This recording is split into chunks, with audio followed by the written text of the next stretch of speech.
across beds, hearts and bucks. This is BBC Three Counties Radio.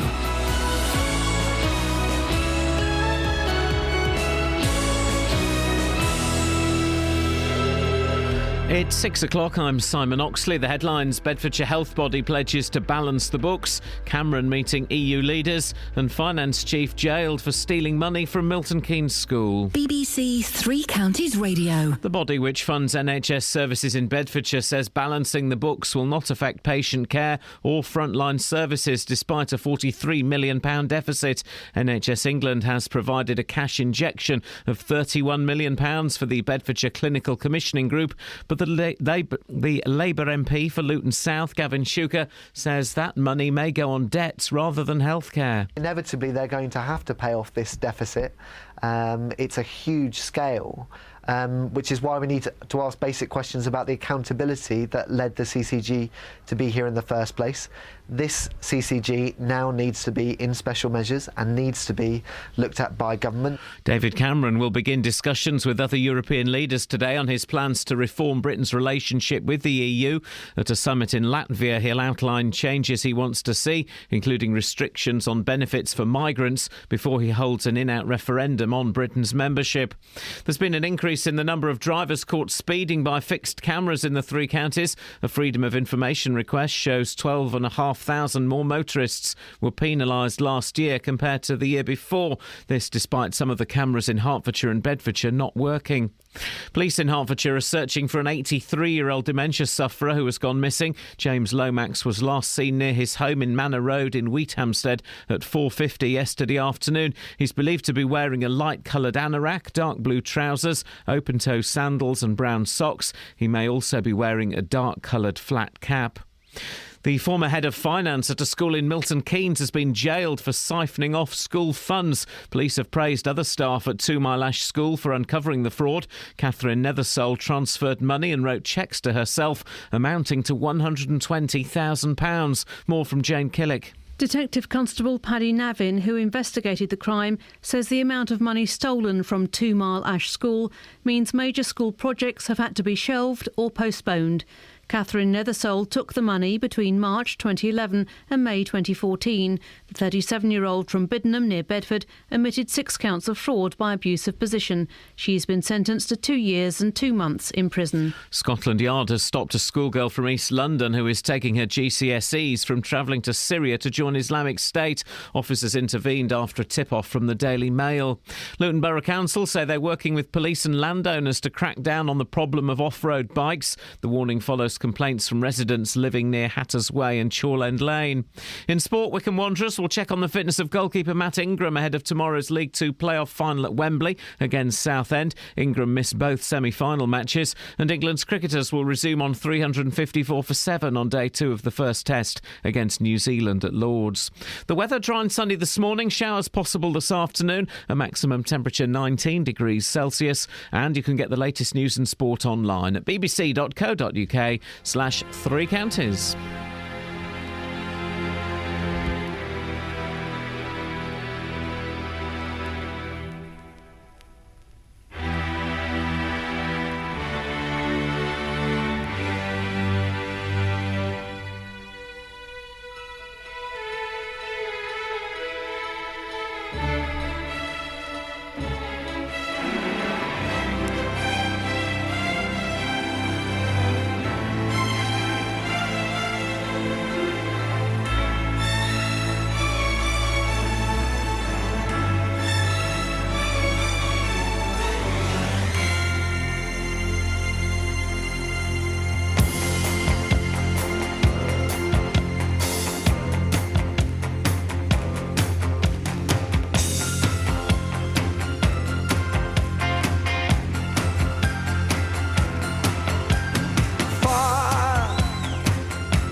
Don't it seem so far away? We're traveling light today in the eye of the storm, in the eye of the storm. Home to a new and a shiny place. Make our bed and we'll say our grace. Freedom's light burning warm. Freedom's light burning warm.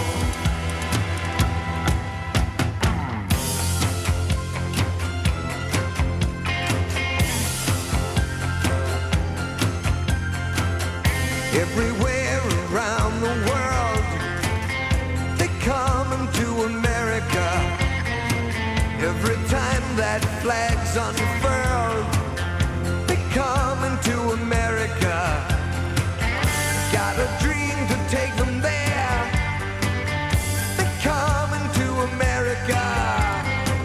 Got a dream they come to share. They come into America. They come into America. They come into America. They come into America. They come into America today. Today. Today.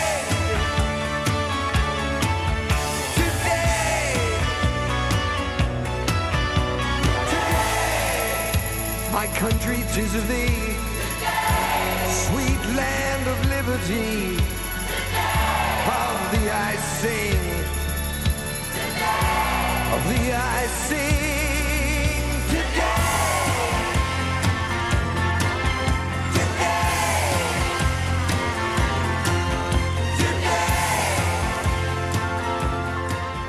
Today. Today.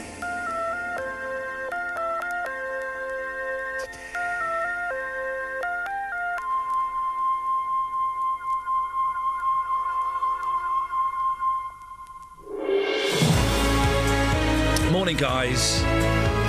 I don't think they heard that, Paul. You're okay. You're okay. They would not have heard that. Can I ask you to use the blue microphone, please?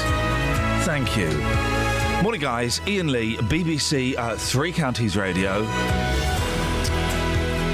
It's Friday. Oh, now, okay, here's the thing.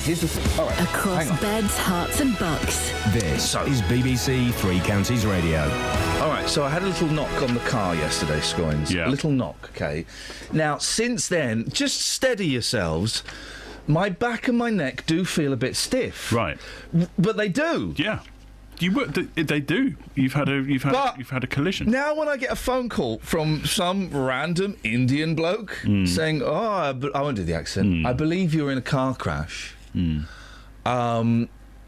you injure yourself? Well, am I going to be one of those people that says, well, actually, yeah, you know what, my back's a bit stiff and my neck's a bit stiff. You probably need to take a couple of days off work just to make it look please. at least a little bit. Yeah? You know, yeah. Okay, or at least hobble. I'll call the factory later on and say I can't Yeah. come in to lift the boxes. Yeah, That's what I do in the daytime. Yeah, no. How are you, Scoins? Yeah, I'm all right. You must have Euro fever. Oh, it's so exciting. Isn't it? We'll talk to you later on about that. Yeah, fine. Let's just wet your whistle. No, keep your Powder? dried. Yeah. Keep your powder dried. Because before that, freeze dry that powder. Because before that, I think they can freeze dry a man's powder now. They as can well. do that, They yeah. can do That's that, what and they do. it still works. You just add water and. So before that, we've got some might say slightly more serious things to talk about. Well, Bedfordshire's Clinical Commissioning Group, he said, turning to the script, has admitted it's running, get this, guys, a £43.2 million deficit. That's right, £43.2 million. The body is supposed to hold the purse strings for all NHS services in the county, but the situation is so serious that all business will be overseen nationally rather than locally in the future. Paul Scoins, you've been speaking to the people in charge. What was wrong, and how did it get so bad there that they had a £43.2 million deficit? Well, this is the CCGs are effectively the bodies which dish out the cash to the NHS, and they commission services, and they decide where patients are going to get treated for certain things. And they're a couple of years old. They're not very old. They were brought in under, I think we have to call it the last government, but the coalition government. Yep. And they were a replacement for the primary care trusts.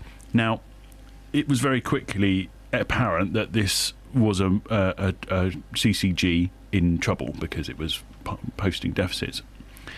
It was not making the savings it thought it was going to. So part of the sort of reason for these coming into being was that they were going to be more efficient, allow doctors to take charge of the health service and to commission the services. And the CCG put forward some proposals to make savings. They didn't work. They also got their data horribly wrong, and as a result their accounting was appalling, to the extent that in 1 year they thought they had a surplus. They thought they had money in the bank, £1.4 million, when actually they had an overdraft of £12.7 million. Oh, you shouldn't laugh. I mean, that's not just a small accounting error. That's pretty significant. £14.1 million out. Yeah. And yesterday I asked Steve Hone, who's the chairman of this CCG, what led to this problem. We started off the year with a surplus, and as the year developed, we found that surplus actually wasn't a surplus, and what was confusing to us was the data appeared inaccurate. So over that time, we've taken a lot of steps to improve our governance structure, brought people in, both in terms of extra resource to get to the bottom of the issue, and also extra people to try and improve the oversight of the stuff that was coming out of the CCG. Is this the worst in the country, Paul? We think it is one of the worst. I spoke to NHS England yesterday, and they said it wasn't the worst. There were bigger deficits in other CCGs, but this is up there. And it is embarrassing because, they thought they had money to play with when, of course, now they don't. And they've got to now find extra savings to try and make, around the area. And that will inevitably, in some ways, impact on the way that the service is going to be delivered. And I asked the man who's now in charge, this is the other thing, Ian, the people who were at the top of this organisation have now gone. They've all stepped aside only recently. So the man who's now in charge, and you'll be talking to him in a couple of hours' time, has only been in the job for 40 days now. How come every time there's a muff up on anything, whether it's schools, it's companies, or this, it's someone new, and I'm sure this gentleman who'll come in will be very charming and say, well, it was nothing to do with me, lessons have been learnt, mistakes were made, but we're going to do our best. And I can't really give him a kick in the shins, can I? But you can give the organisation a kick in the shins. And that's the rub here, is that this is a body which is in control of millions of pounds of our money and has not used it, or at least hasn't known what it's doing. Nick Robinson is that guy. Right. He basically has been involved in the NHS for decades now, and I asked him if this was the worst that he'd ever seen. I've worked with many over the last couple of years, and I think the circumstances here are really exceptional and unusual, and that what we need to do is get back to a system with the right systems and controls in place. I've worked with over 50 others, and none of them have been in anything like these circumstances. And the CCG has already been trying to save money. What are they doing? But the staff members have got to bring their own stamps in to post letters. How are they doing that? Well, they're trying to be more efficient, I guess, and by using different sorts of services. So trying to work in different ways. They're trying to get the doctors to work in different ways. We heard yesterday about doctors' concerns about working 7-day weeks, and of course this is something that's funded centrally, but the CCG will have a role to play in that. Now, as you say, they've already been trying to make savings, but one of the things that came out of yesterday's report is that those savings were failing. Yes, there were, the typical rise in demands. They had a bad winter. That's always the NHS's excuse. Oh, we had a bad winter. But they did have high demand. They had particular problems with mental health issues and the way that service was delivered as well. But in terms of the savings that they tried to make, which weren't working, I put that to the man who was, the clinical sort of man in charge at the moment, Dr. Peter Perry Oakden. He's a vice chair of the CCG, and he's also a GP in Bedford, and he says that they just weren't good enough. Clearly, the ideas that we've put in place have not been the ones that have delivered the savings that we wanted. It may be because actually we were more passionate about delivering good clinical care, and as GPs, the finances weren't perhaps our number one priority. However, as a governing body, clearly that was something that we all took incredibly seriously. You've got 30 seconds to tell us what's next.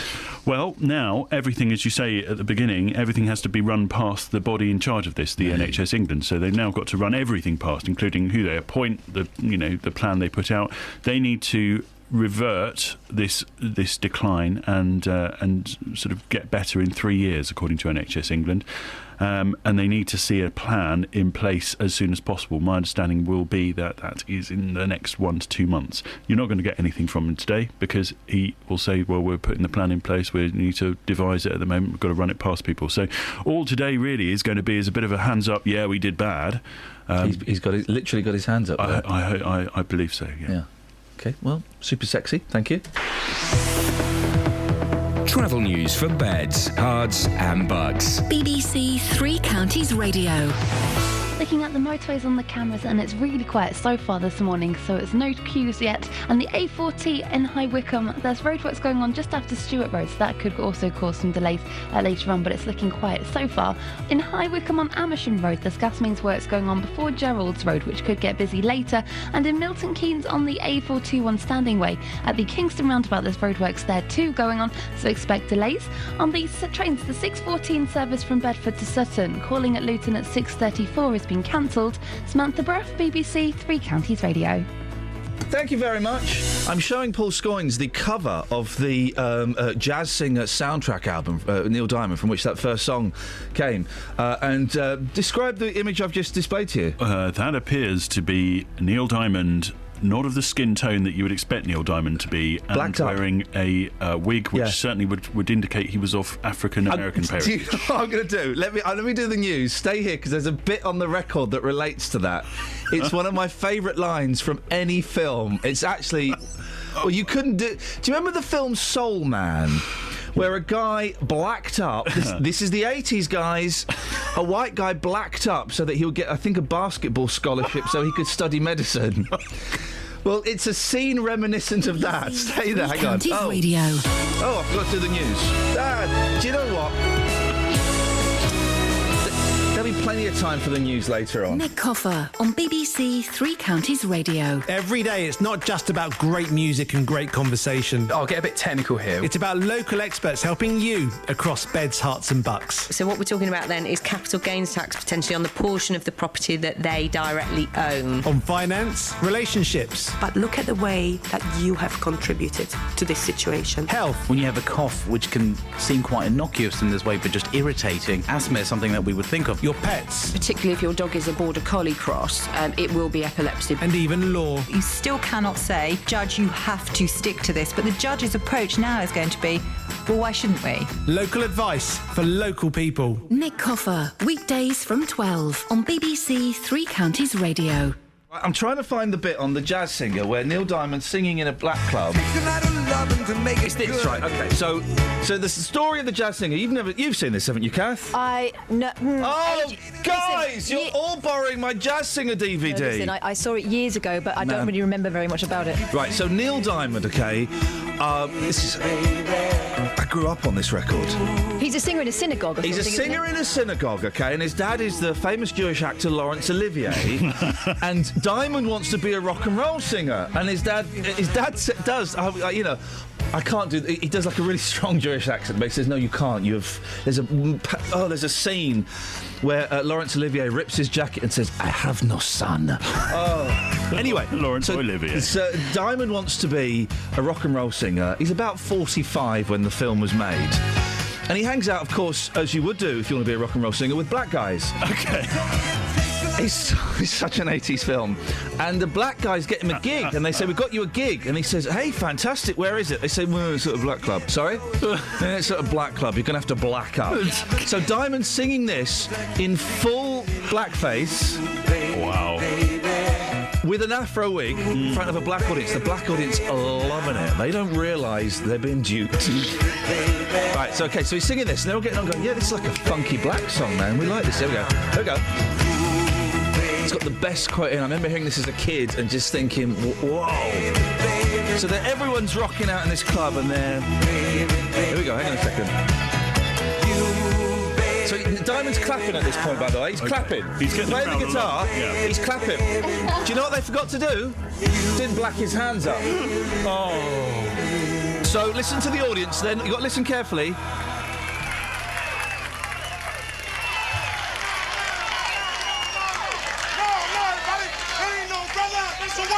Here we go. That ain't no brother, that's a white boy.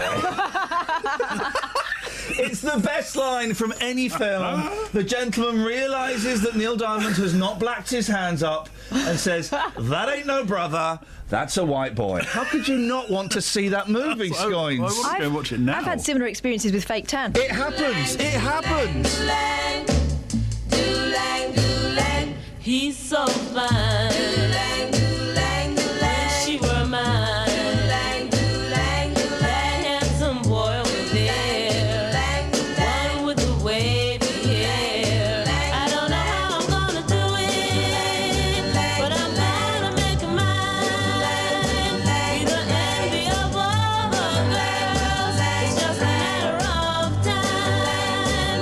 Soft-spoken guy.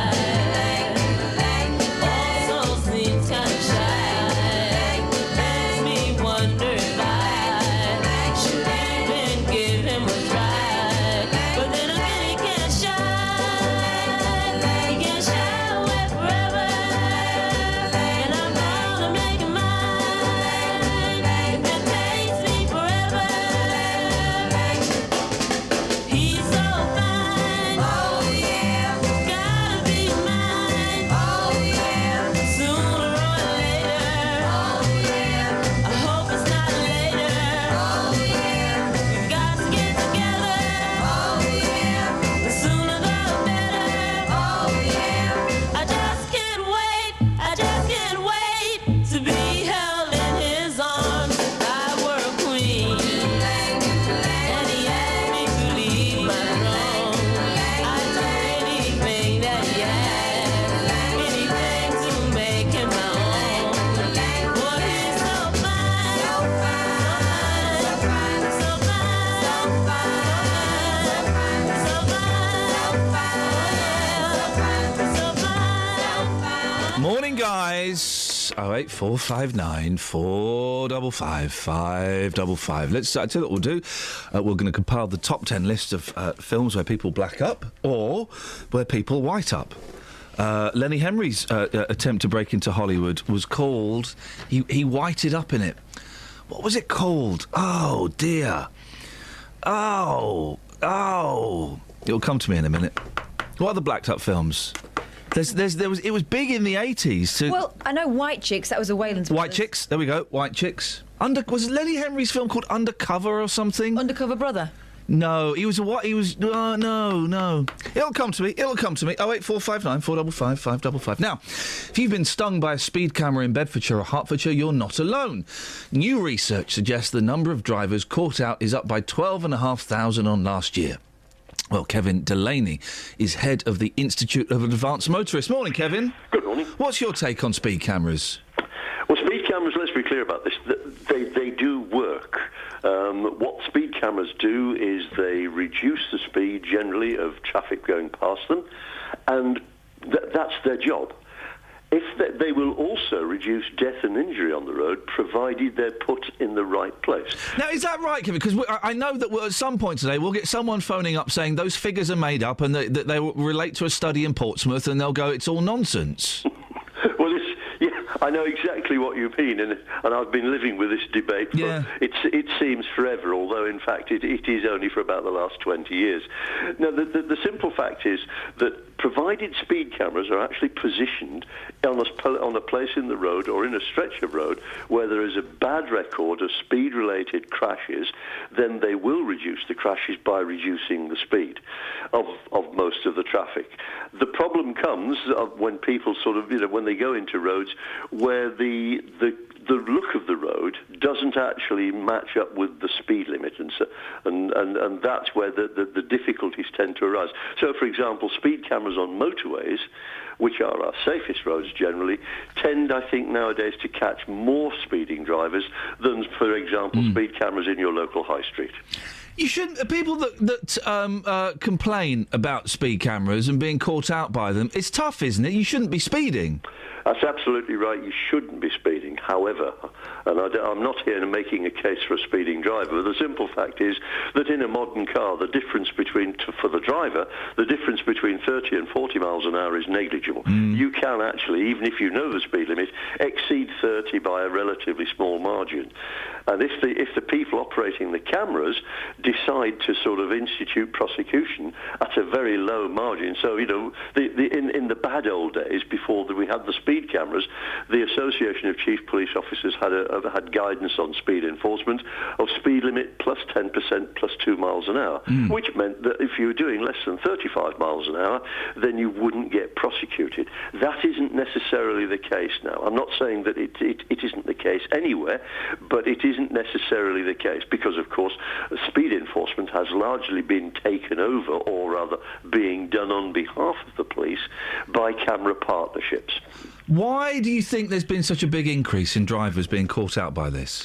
It can only be for one of sort of two reasons.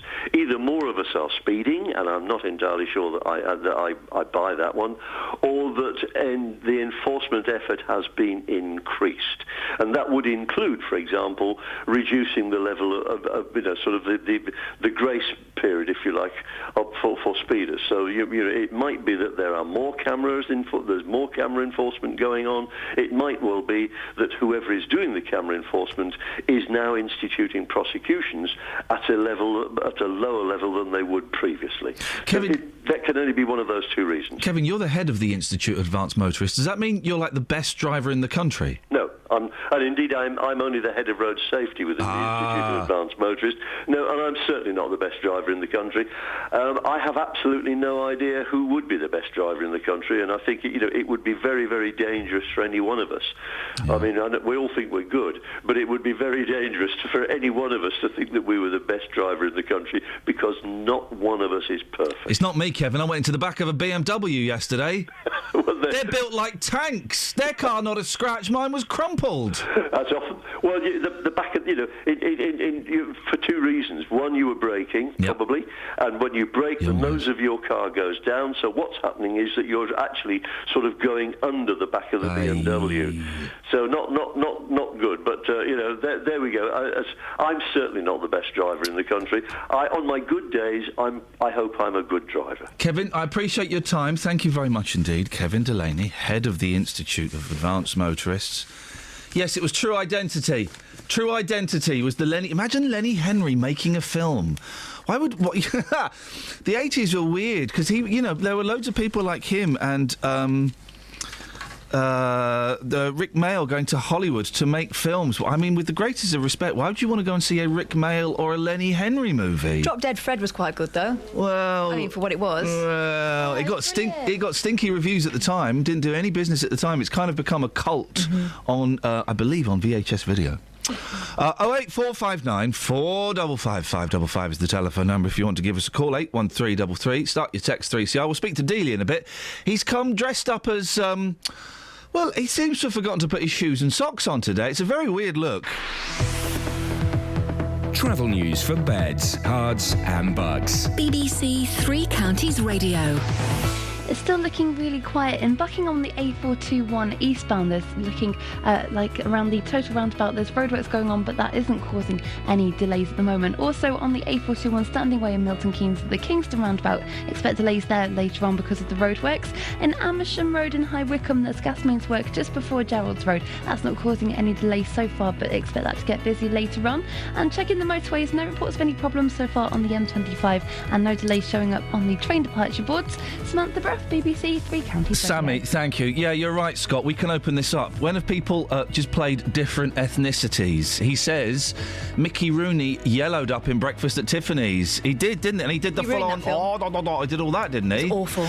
And there's a Bond film as well where Sean Connery yellows up. He becomes like a Japanese fella, doesn't he? I'm not too hot on the Connery Bonds.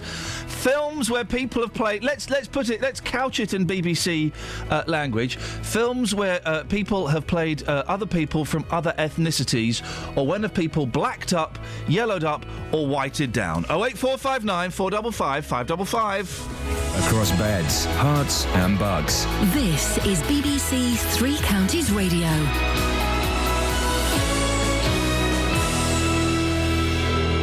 It's 6:30. I'm Simon Oxley. The body which funds NHS services in Bedfordshire says balancing the books will not affect patient care or frontline services. Despite a £43 million deficit, NHS England has provided a cash injection of £31 million for the Bedfordshire Clinical Commissioning Group. David Cameron will begin discussions with other European leaders today on his plans to reform Britain's relationship with the EU. And the former head of finance at a school in Milton Keynes has been jailed for siphoning off school funds. Police have praised other staff at 2 Mile Ash School for uncovering the £120,000 fraud. Three Counties Sports. BBC Three Counties Radio. Wycombe Wanderers will check on the fitness of goalkeeper Matt Ingram ahead of tomorrow's League Two playoff final at Wembley against Southend. Ingram missed both semi-final matches. Chairboys boss Gareth Ainsworth says they head to Wembley under no pressure. We were never meant to be here. We were never meant to be first in the league. We were never meant to be third in the league. We were never meant to finish fourth in the league. We were never meant to be in the playoffs. We were never meant to get to the playoff final. You ask anyone, it's just brilliant to be here. The boys are just riding this crest of the wave and seeing how far it's going to take them. And there's full coverage from Wembley from 2 p.m. tomorrow with kick-off at 5:30. The new Stevenage manager Teddy Sheringham admits the club are taking a gamble in appointing him. The former England and Manchester United striker has coached at West Ham, but it's his first management role. I'm untried and untested, very inexperienced, but hopefully I'm a quick learner on this side of the fence as well, and hopefully I'll get going as quick as I can, and hopefully the gamble pays off. Elsewhere, Watford launched their new home kit for the Premier League this afternoon, and Milton Keynes Dons season ticket sales have passed the 6,000 mark ahead of the new Championship season. England's cricketers will resume on 354 for 7 on day 2 of the first test against New Zealand at Lords. Joe Root hit 98 as England recovered from 30 for 4, with Ben Stokes out for 92. When you're in the middle with a guy who's had the record he's had over the past year and a half, it does fill you with a lot of confidence. I quite like batting with Rooty. He's pretty chilled out. Don't really talk about that much in the middle, and long may his form continue. Ahead of this weekend's Monaco Grand Prix, the Milton Keynes Red Bull boss Christian Horner says Formula One is in need of a good service. And in golf, Italy's Francesco Molinari leads the PGA Championship at Wentworth after a first round 7 under par 65. Rory McIlroy is 6 strokes behind. BBC Three Counties News and Sport. The next full bulletin is at 7. Now, normally on a Friday we play everything from vinyl. Today, would you allow me one little bending of that rules? There's a good reason for it. I'm playing this from a computer system. I'll explain all in 2 minutes 32 seconds.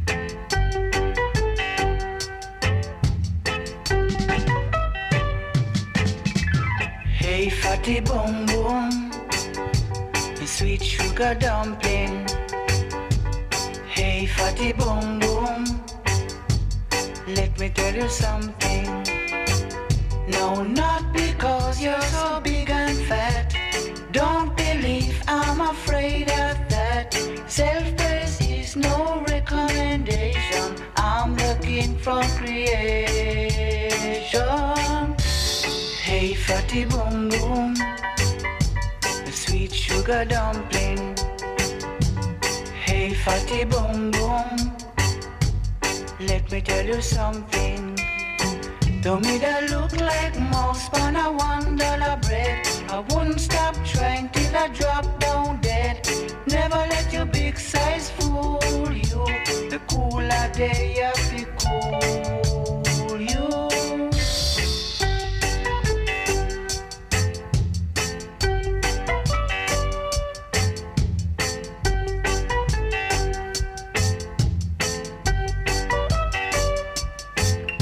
That look like a mouse on a $1 bread. I wouldn't stop trying till I drop down dead. Never let your big size fool you. The cooler day of the cool you. Hey, fatty boom boom, Ladies and gentlemen, sugar dumpling.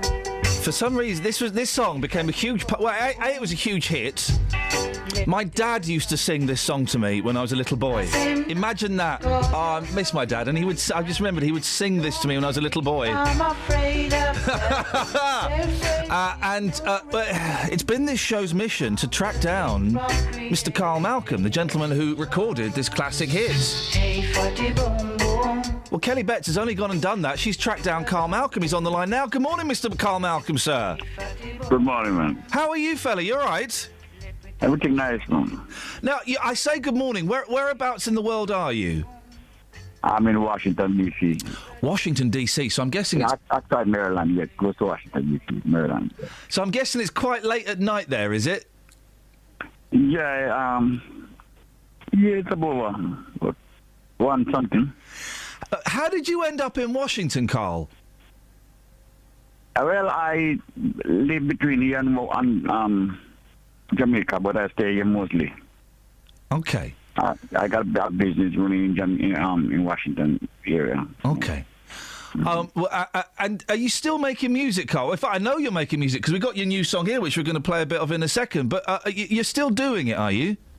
Oh yeah, I've got a band and everything, and we still play at shows and tour and do things like that. Yes. Blimey. Do you get sick of the Fatty Bum Bum song? Oh no. Because you must have heard it a million times. I've heard it maybe 10 million times. Who is the Fatty Bum Bum? Who did it? Yeah, who is it about? Who are you thinking of when you wrote Hey Fatty Bum Bum? Well, I guess I did this song with Miss Wybe's at first, and then after that became a hit. It was like a joke. Some girls were asking me how come I was singing a song about a slim girl and I sing a song about a fat girl. So one day I just did that. It wasn't even finished properly. I just started writing and it was catchy. I went and laid the tracks and voice, put on two verses, and I thought I was going back to finish it up, and then to my surprise, they put it out the way it was. Because this is part of the reason I like it so much, is there are a couple of little mistakes in there. Yeah. There's a bit when it goes to the instrumental bit and it plays the wrong note. It is a classic, and I say my dad used to sing this to me when I was a little boy. Let me just bring in my friend Justin Dealey. Justin. Oh, wow, do you know what, Boss? Legend. Legend. I've rushed back to the radio car when I knew you had Carl Malcolm on the programme. This man, Carl, I've got to tell you that earlier this year I was in the Caribbean and I went looking for you. And every single person I mentioned your name to, they all knew the tune and they all started singing it. And you know, the best thing about it was they were singing your song with a smile on their face. They all had great memories behind it. They loved it. Absolutely loved it, Carl. Yeah, man, it's a miracle. I'm a blessing to you, man. Is it hard having such a big hit, Carl? Because then you've got to try and live up to that, haven't you? Or did that never bother you? It's not hard because I know it does come to me natural, but yes, it's hard to try to make another hit to top that one. That's a challenge. Yeah. Must have been. You must have had a good time, though. I'm imagining, sir, that you enjoyed yourself thoroughly, being an unexpected pop star. Yeah. You know what I'm saying, yeah, Carl. yeah, You know what I'm saying, Mr. Malcolm. You had a good time, yeah? Yeah, I had a good time. I'm still having a good time. I'm still playing music. I'm playing music tonight and tomorrow night, so I'll still play music. So, do you ever come over to the UK, Carl? I haven't been to the UK in a while now. Several people asked me the tour, but they didn't come with the right price and the right arrangement, so I didn't come. So waiting for the right thing to happen. Yeah, well, listen, man. If you come, you can. I've got a spare room, so you can stay with us. Just keep the noise down, because I've got 2 young kids. Okay, so don't Okay. After 8 o'clock, you got to turn the noise down a bit. How big is reggae in the States? Do they get it? Oh, reggae is pretty big. Very big in the States. Every second person knows reggae now. It's not like years ago. It's much spread out a lot wider now. Carl, can I ask you one question? Okay. Yesterday we had a debate about whether UB40. I don't know if you know them. They're an English reggae band. Whether they were any good or a load of rubbish. Where do you stand on UB40? UB40?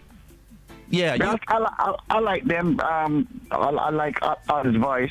Yeah. And of course they did reggae a different way, but it was their style and it worked. So I don't have anything against them, really. Yeah, but they're a bit rubbish, aren't they? No, I wouldn't say that. Carl, listen. We honestly, we're so pleased to chat to you. We've been talking about you for ages. If people want to find out what you're up to now, and this is your new song playing in the background, where do they go? Have you got a website or something? Who says that? Oh, Carl, we've lost you, I think. Carl? Oh, okay, yeah. Have you got a website or anything? Oh, yeah.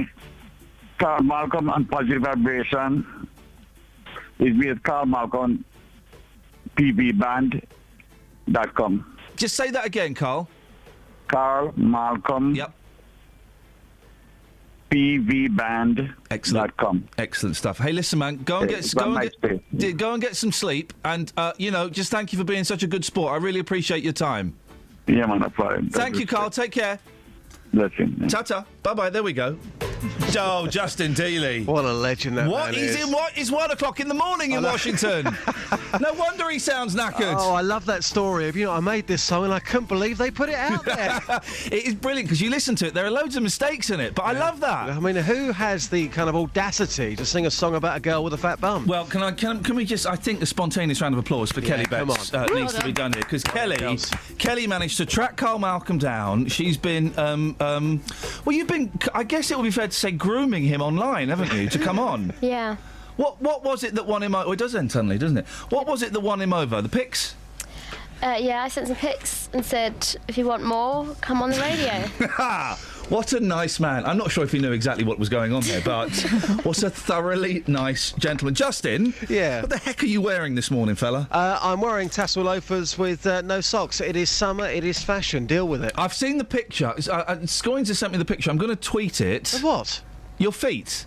How on earth did he get a picture of my feet? I don't know, but it's a good one. It's a good. I can't pull it off though. I'm trying to. He's unbelievable. I'm trying to pull Scoins. I'm trying to pull you off, and I can't seem to get it up. I've got it up, but I can't get it off. Can I make a point here? A serious point. If he's taking pictures of me without my knowledge, what's he doing to other female members of staff of the BBC? To be honest, the way you're standing in this looks like you know, but I guess that's I promise you, your I normal promise you, stance. all my life I do not know. Right. I've been he's mugged me off. Right, listen, Dealey, you take your shoes. Take your shoes. I say shoes; they look like slippers, and lack of socks to the streets, please. And we'll speak in a bit. Yeah, no worries. Thank no you. worries. Cheers. I'm trying to. Have you got? You have a little look in the papers. I tell you what. Let's have a bit of this, and then we'll see if I can get this picture up on Twitter. Hang on a second.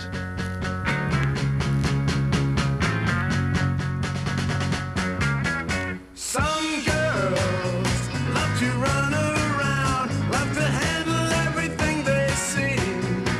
But my girl has more fun around, and you know she'd rather be with me.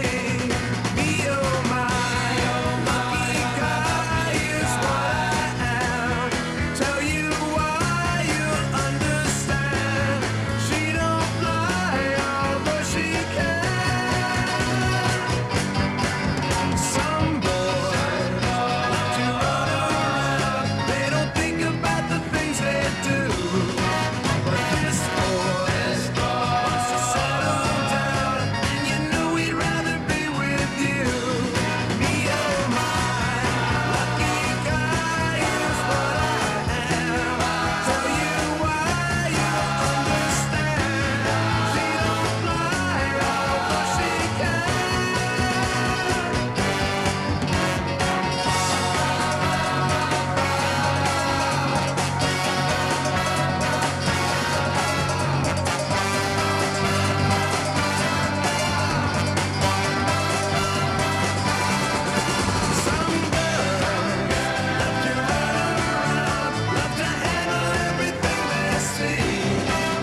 Right, the picture is tweeted. At Iain Lee, if you want to have a look at it. And now, frustratingly, I've now set the picture of Justin wearing slippers with no socks on as my my wallpaper on my computer. I've got rid of a picture of my boys, and now I've got Dealey's feet, and I don't know how to change it. Right, let's have the trav, and then I'm going to try and get rid of that, and we'll see. Hang on a second. Travel news for beds, cards and bugs. BBC Three Counties Radio. Starting with the trains, London Midland are reporting delays between Watford Junction and St Albans Abbey. There's a shortage of train crews, so they're using taxis to replace the trains this morning. That is making journeys around 20 minutes longer, and they're expecting the problem to go on until around 9:30 this morning. Also, there was a planned rail strike affecting trains from Monday evening from 5 o'clock till Tuesday evening from 5 o'clock, but that's now been cancelled. And on the roads, the A1 is starting to build up southbound between the Holiday Inn and Barnet Lane at Stirling Corner. It's also starting to look busy in Bricket Wood on the North Orbital Road at the M25 junction 21A roundabout. No problems so far, they're reported on the motorways. Samantha Bruff, BBC Three Counties Radio. Sammy, thank you very much. Let me retweet that pic. Hang on a second. Let me just do this and then we'll, yes. These are your news headlines. The body which funds NHS services in Bedfordshire says balancing the books will not affect patient care or frontline services, despite a £43 million deficit. David Cameron will begin discussions with other European leaders today on his plans to reform Britain's relationship with the EU. And the former head of finance at a school in Milton Keynes has been jailed for siphoning off £120,000 of school funds. Here's the weather. Beds, Hearts and Bucks weather. BBC Three Counties Radio. Hello, very good morning to you. Today, not quite as good as it was yesterday. There's going to be quite a bit more in the way of cloud, unfortunately, but there will be some breaks in the cloud at times, so we'll see a bit of brightness and a few sunny spells. In those sunny spells, it'll feel nice and pleasant. The wind's still light and the temperatures are still warm, some rather high dew point air, so it'll feel quite clammy, possibly quite humid at times. We're looking at top temperatures today up to around 19 or even perhaps 20 degrees. That's 68 in Fahrenheit. Watch out for one or two showers that may pop up here and there through the afternoon, but they'll tend to be fairly isolated in nature, and most places will stay dry, just with quite a lot of cloud around. Overnight tonight, again, that cloud's going to thicken, perhaps a few spots of rain. Overnight lows of 11 or 12 degrees, so we'll start off tomorrow on a very mild note, but probably quite a cloudy note still, and then that cloud will clear and we'll see lots of sunshine around tomorrow. Tomorrow probably the best day of the week, and it will feel nice and warm in the sunshine too. On Sunday, I think we'll start off on a sunny note, but gradually we'll see the cloud thicken and we'll probably get some outbreaks of rain across the three counties as we head into the afternoon. Then behind that weather front, it's going to feel cooler for Bank Holiday Monday, so cooler but still some sunny spells, lots of dry weather, the risk of one or two showers I think as we head into Monday afternoon, but it's only a risk, and many places of course will stay dry. Enjoy your bank holiday.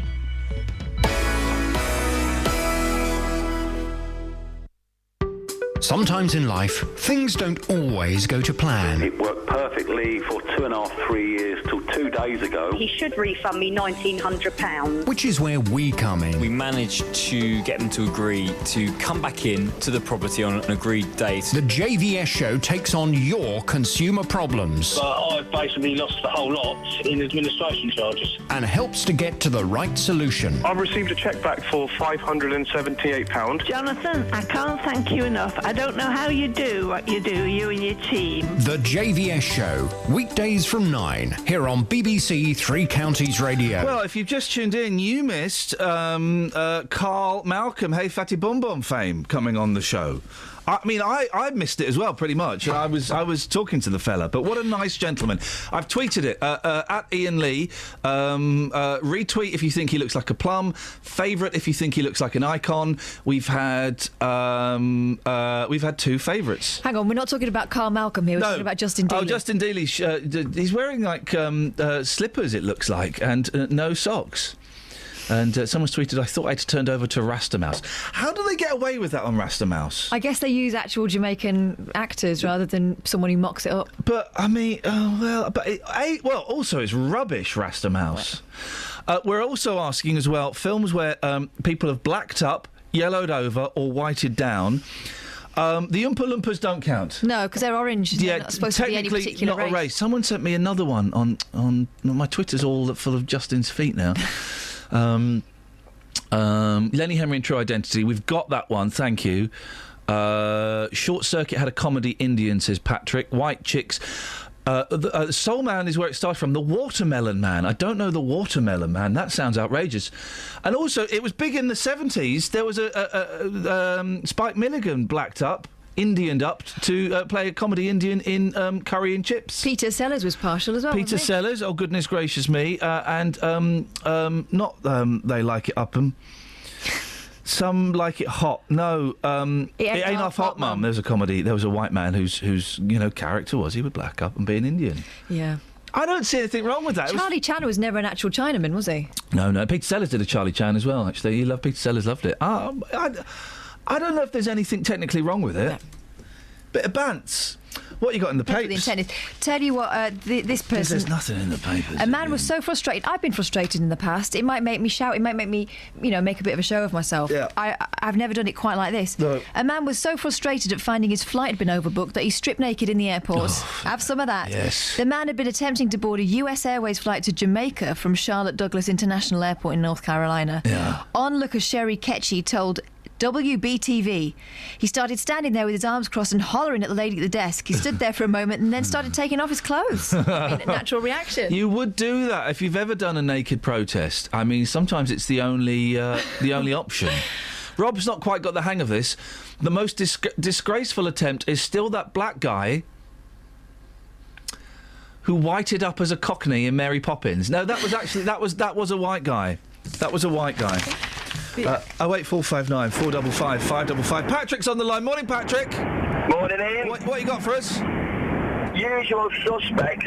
Pete Postlethwaite, he browns up as an Indian fella. Does he really? I don't remember the usual suspect very well. Seriously, just Google it. It makes your toes curl. Oh, hang on a minute. Let's Pete Postlethwaite. He's dead now, isn't he? I think Pete Postlethwaite. Mm-hmm. Excellent actor. Let's just have a little look. Hang on. Pete Postlethwaite, Indian man. Oh, and Patrick's delivered the message, and he's gone. What film was that? Usual Suspects. Which wasn't a comedy film. You'd think they'd be able to...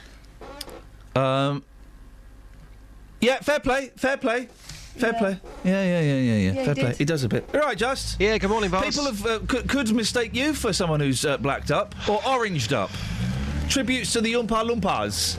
Not very happy this morning. Hey, mate, come on. We're just having a little bit of bants. You know. Sarah on Twitter has looked at the picture, which is now my screensaver, thanks for that, of you in your slippers and no socks, and she says he's a plum. They look like his nans. Right. Somebody who clearly doesn't understand fashion. That's a great shame. If you want to come out one day with me shopping, I can put that wrong right. All I'd say is I'm doing it for the streets, OK? OK, I'm just trying to... I don't understand Twitter anymore. What is going on with Twitter? Hang on a minute. You've been retweeted 7 times. Great stuff. Favorited 3 times. Excellent. No, the retweets mean you're a plum. Right. The favourites mean you're an icon. OK. Well, let's just let the morning progress. Yeah. Yeah. You've taken this to the streets, haven't you? Yeah, tassel loafers with no socks. It's summer. It's the in thing. I've been getting some different perspectives on this one to see what people think. Yeah. Here's what happened. Boss, tassel loafers, no socks. It's all the in thing, isn't it? It's a good look. For some people it is, yeah. What are you saying? You put it off, all right? But I don't think I would. Socks with no shoes.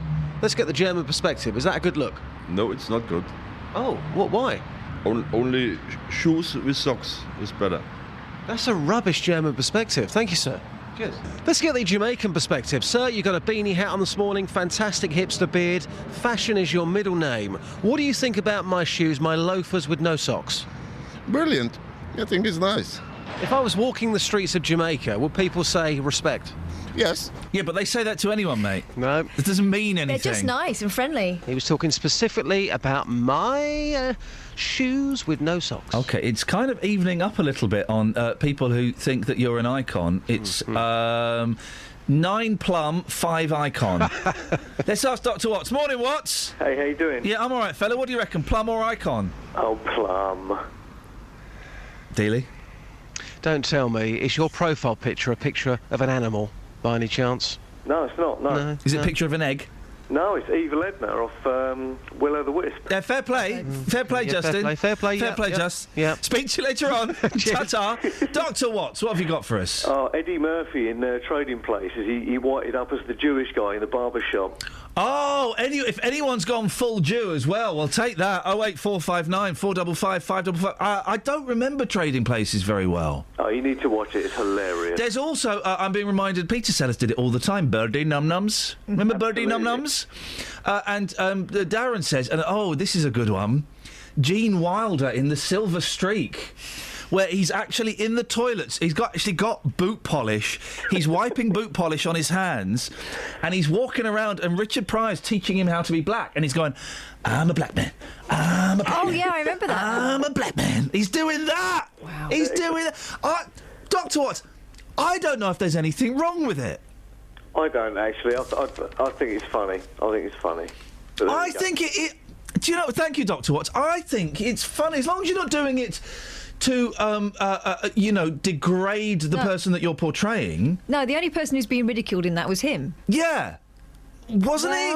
Well, in that case, then, if you disagree with him blacking up in Silver Streak, then you're going to see no evil, hear no evil. For goodness sakes! 08459 455 555. There's a ghost in my house. The ghost of your memory. The ghost of the love you took from me. Where our love used to be. All the shadows from the past I see. Time can't seem to erase the vision of your smiling face. Though you found someone new, I tell you, there's a ghost in my house. I can't hide from the ghost of your love that's inside. It keeps on haunting me, just keeps on reminding me. In my mind I know you're gone, but my heart keeps holding on to the memories of those happy times, to the love that once was mine. Though we're far apart, you're always in my heart. There's a ghost in my house. I can't hide from this ghost of your love that's inside. You're still such a part of me, still so deep as a part of me. I just keep hearing your footsteps on the stairs, but I know there's no one there. Every day I love you more, so much more than the day before. Sitting in my easy chair, I feel your fingers running through my hair. Looking down in my coffee cup, I think I see your face looking up. All alone in my room, your voice echoes through the room.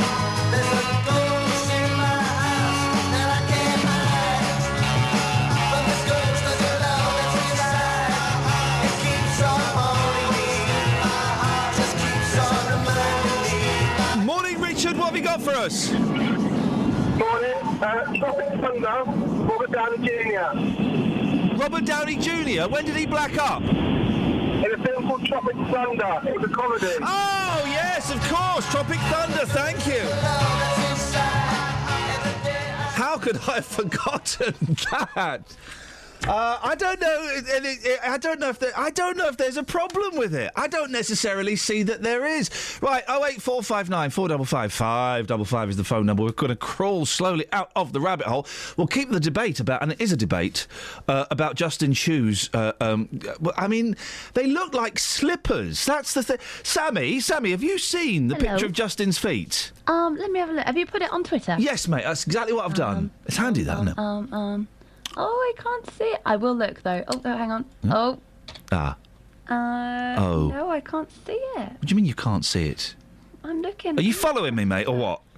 I'm looking at our travel Twitter, but it's not come up there because maybe it's not very travel related. It's not very travel related. No, hang on. News for beds, cards, and bugs. BBC Three Counties Radio. In Hoddesdon on the A10 northbound, the entry slip road's closed at the Hoddesdon roundabout because of an accident. In Bricketwood on the North Wiltshire Road, that's looking busy at the M25 junction 21A roundabout, and it's starting to build up now on the M25 anti-clockwise from junction 19 for Watford to 17 for Maple Cross. This weekend in Watton at Stone, it's the Hogsozzle Music Festival, so expect extra traffic on the A602 at Frogmore Hill. And on the trains, London Midland have delays between Watford Junction and St Albans Abbey because of a shortage of train queues, so they're using taxis, taking 20 minutes longer than usual. Samantha Breff, BBC Three Counties Radio. Thank you, Sammy. Let's leave the rabbit hole behind, shall we? Thank you very much indeed. Let's get the news. Here's Simon.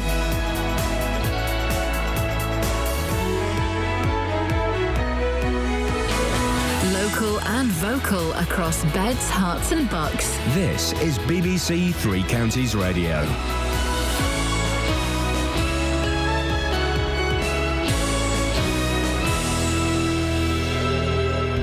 It's 7 o'clock. The headlines: healthcare pledge in Bedfordshire, taxis replacing trains in Hertfordshire, and school finance head jailed in Milton Keynes. BBC Three Counties Radio. The body which funds NHS services in Bedfordshire says balancing the books will not affect patient care or frontline services despite a £43 million deficit. NHS England has provided a cash injection of £31 million for the Bedfordshire Clinical Commissioning Group, but the Labour MP for Luton South, Gavin Shuker, says that money may go on debts rather than healthcare. Inevitably, they're going to have to pay off this deficit. It's a huge scale, which is why we need to ask basic questions about the accountability that led the CCG to be here in the first place. This CCG now needs to be in special measures and needs to be looked at by government. A train company is using taxis to transport passengers in Hertfordshire this morning because of a shortage of train crew. London Midland say taxis are replacing trains between Watford Junction and St Albans Abbey on the Abbey Flyer service. Disruption is expected until at least 9:30. David Cameron will begin discussions with other European leaders today on his plans to reform Britain's relationship with the EU. At a summit in Latvia, he'll outline changes he wants to see, including restrictions on benefits for migrants, before he holds an in-out referendum on Britain's membership. Police in Hertfordshire are searching for an 83-year-old dementia sufferer who has gone missing. James Lomax was last seen near his home in Manor Road in Wheathampstead at 4:50 yesterday afternoon. He's believed to be wearing a light-coloured anorak, dark blue trousers, open-toe sandals and brown socks. He may also be wearing a dark-coloured flat cap. The former head of finance at a school in Milton Keynes has been jailed for siphoning off school funds. Police have praised other staff at 2 Mile Ash School for uncovering the fraud. Catherine Nethersole transferred money and wrote cheques to herself amounting to £120,000. More from Jane Killick. Detective Constable Paddy Navin, who investigated the crime, says the amount of money stolen from 2 Mile Ash School means major school projects have had to be shelved or postponed. Catherine Nethersole took the money between March 2011 and May 2014. The 37-year-old from Biddenham near Bedford admitted 6 counts of fraud by abuse of position. She's been sentenced to 2 years and 2 months in prison. An earthquake with a magnitude of 4.2 has been recorded overnight in Kent. The epicentre was near Sandwich. Tremors were also felt in Essex. No damage or injuries have been reported so far. Luton Borough Council say they're working with police and landowners to crack down on the problem of off-road bikes. The warning follows complaints from residents living near Hatters Way and Chorlend Lane. In sport, Wycombe Wanderers will check on the fitness of goalkeeper Matt Ingram ahead of tomorrow's League Two playoff final at Wembley against Southend. Ingram missed both semi-final matches. And England's cricketers will resume on 354 for 7 on day 2 of the first test against New Zealand at Lord's. The weather dry and sunny this morning, showers possible this afternoon, a maximum temperature 19 degrees Celsius. And you can get the latest news and sport online at bbc.co.uk/3 counties. Morning, Iain Lee, BBC Three Counties Radio. I've just retweeted another picture of Dealey's footwear. But also, Scott found a picture of Dealey's nan in, very similar shoes. It's confusing. 08459 455 555. Across beds, hearts and bucks. This is BBC Three Counties Radio. Now, you'd imagine it will be quite difficult to lose £14 million, but that's exactly what the body which holds the purse strings for the NHS in Bedfordshire did. It thought it had £1.4 million in the bank when there was actually an overdraft of 12.7. The Clinical Commissioning Group, the CCG, now has a deficit of £43.2 million, one of the highest in the country. Well, Alistair Burt is the MP for North East Beds, also the newly appointed Minister of State for Community and Social Care at the Department of Health. Morning, Alistair. Hello, Ian. Your thoughts on this? It's extremely bad. It shows an extraordinary lack of financial control to find that your figures are out by £43 million. Though, of course, the total size of the budget for Bedfordshire is much greater than that, getting on towards £500 million. So percentage-wise, it's perhaps rather less. But even so, this is a big series of errors. It's come about over a lengthy period of time. It's very disappointing. And, of course, I have to have a full investigation as to how it has happened. It was the coalition, wasn't it, that put doctors in charge of their own system and their spending and how they use their money. It's obvious this CCG, well, it wasn't rigorous enough, was it, to check things were going badly? No, I mean, this is as far as I'm aware, this is either the worst or the second worst deficit in the country. So there are other CCJs that have been able to manage their financial affairs much better. But let's just decide what this is. Firstly, the money hasn't disappeared. The money has been used on spending on patient care in the first place. Secondly, there are changes that happen during the course of a year which can mean that figures that you anticipate are going to change because it's difficult to make these budget forecasts if you find yourself paying for treatments that you didn't expect. However, the scale of this and what worried me as MP over the period of time this was unfolding, if listeners recall, is that this unfolded over a period of time, and for a period it wasn't clear that the CCG knew how much money was being spent or where the problems were. Now that suggests, as you indicated, a lack of rigour and oversight, and I need to find out how that was allowed to happen and how the financial controls put in place just didn't work. The CCG says that in terms of trying to recoup this money, it won't affect patient services and frontline staff. But how can it not impact on patient services? It's 43 million quid. Yes, but it's been spent on patient care. But it can't carry on. They can't carry on spending like that, can they? No, but the healthcare that people need has got to be paid for. What has to happen is the CCG has to live within its budget. We need to know where the money went, and of course it's got to be corrected. But Bedfordshire CCG is not going to be repaying that money. That money has been spent on patient care.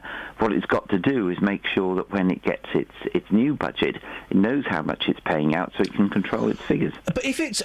listen, I don't... This is way too complicated for me, Alistair, so bear with me if I ask... I've only just started. No, it's complicated enough for me, too. I know. Ian. Well, welcome to your new job. If it's been spent on patient services, this 43-odd million quid, yeah, and they can't keep spending like that, then they would have to make cuts to patient services, wouldn't they? If they were spending this on patient care, then either they were spending too much on treatments that they hadn't budgeted for, or that they were paying for treatments that might have been paid for through another part of the system. Now, I don't know which it is. But yes, there is an amount of money that the CCGs and others can lose, but you can't... I don't think, and I think the NHS commissioning body has said that this is not going to be recouped by, as it were, next year, finding that we can't spend £43 million we were otherwise going to spend. Now, it's got to be corrected over time. There is £30 million more coming to Bedfordshire CCG as a result of a recognition of growth in our population, etc., and that will go some way towards easing the deficit. But it is very important that listeners appreciate there is not suddenly going to be a £43 million hole in patient care in Bedfordshire. That won't be the case. Simon Stevens, the chief exec of the NHS Commissioning Board, NHS England, says that this needs to be sorted out within 3 years. A financial recovery plan that sets out how the CCG will operate within its annual budget for the next 3 years. This will include a schedule for the repayment of its outstanding debt. That's just not possible, is it? Well, Simon Stevens is very good at his job and knows what he's doing. But we've had an assurance that this won't affect patient care. But it's essential that the CCG knows how much money it's getting and tailors what it's spending to that. And that's very straightforward. So it's not going to happen immediately. But as I say, it won't affect patient care. But those commissioning the health service in Bedfordshire is going to have to be very clear how much they've got and what they can spend on what item of work. How is this going to tally in with the Conservatives' plan to have 7-day fully functional NHS? It's a great idea, but if this is kind of the pattern, it's just not workable, is it? It's apples and pears in that this is not payment for GP services, because that's paid for another way. What the Prime Minister wants to see is greater access for people to GP services, because some people understandably can't get to GPs during working hours, and we need to make sure that more can do that. There's a series of pilot projects already taking place over the country to demonstrate how GP surgeries can do this, and I'm very interested in see how that develops. But it's paid for in a different way, so it's not affected by this. Who's going to organise that? Will it be NHS England? Will it be the CCG? Will it be the doctors? The advance in GP surgeries, This is paid for through NHS England, because it comes through the money that doctors are paid as contractors to the NHS system. But as I say, there are pilot projects already working on that. What doctors themselves are doing is working out in their area how they can change the pattern of their own working to make sure there is access to GP services on a Sunday.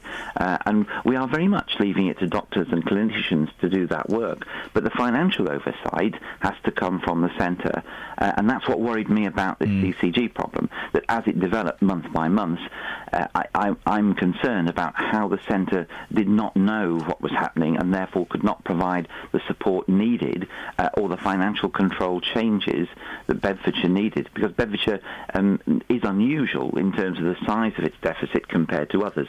So it means other people have systems that work slightly better than ours. So we need to find out what happened and how we can make sure it doesn't happen again. Alistair, I appreciate your time this morning. Thank you very much. Thank you. Cheers, Alistair Burt, Conservative MP for North East Beds. Why do they have such long titles, Paul? And the newly appointed Minister of State for Community and Social Care at the Department of Health.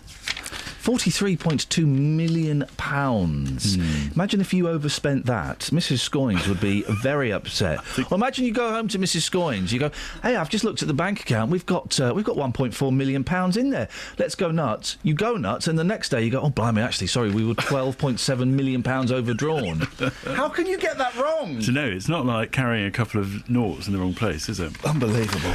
What's interesting, though, and probably should be highlighted, is that the CCG yesterday told me that there was no evidence of impropriety, so there was no evidence that the accountants were trying to hide this deficit. No. It was just literally a mistake in the kind of accounting that they made. And also that they said that this will now obviously lead to a huge overhaul in their own processes, so hopefully it won't happen again. But, they are going to get some extra money. They're getting £31 million. Yeah. But they couldn't give me assurances yesterday that wouldn't just be spent on clearing that out.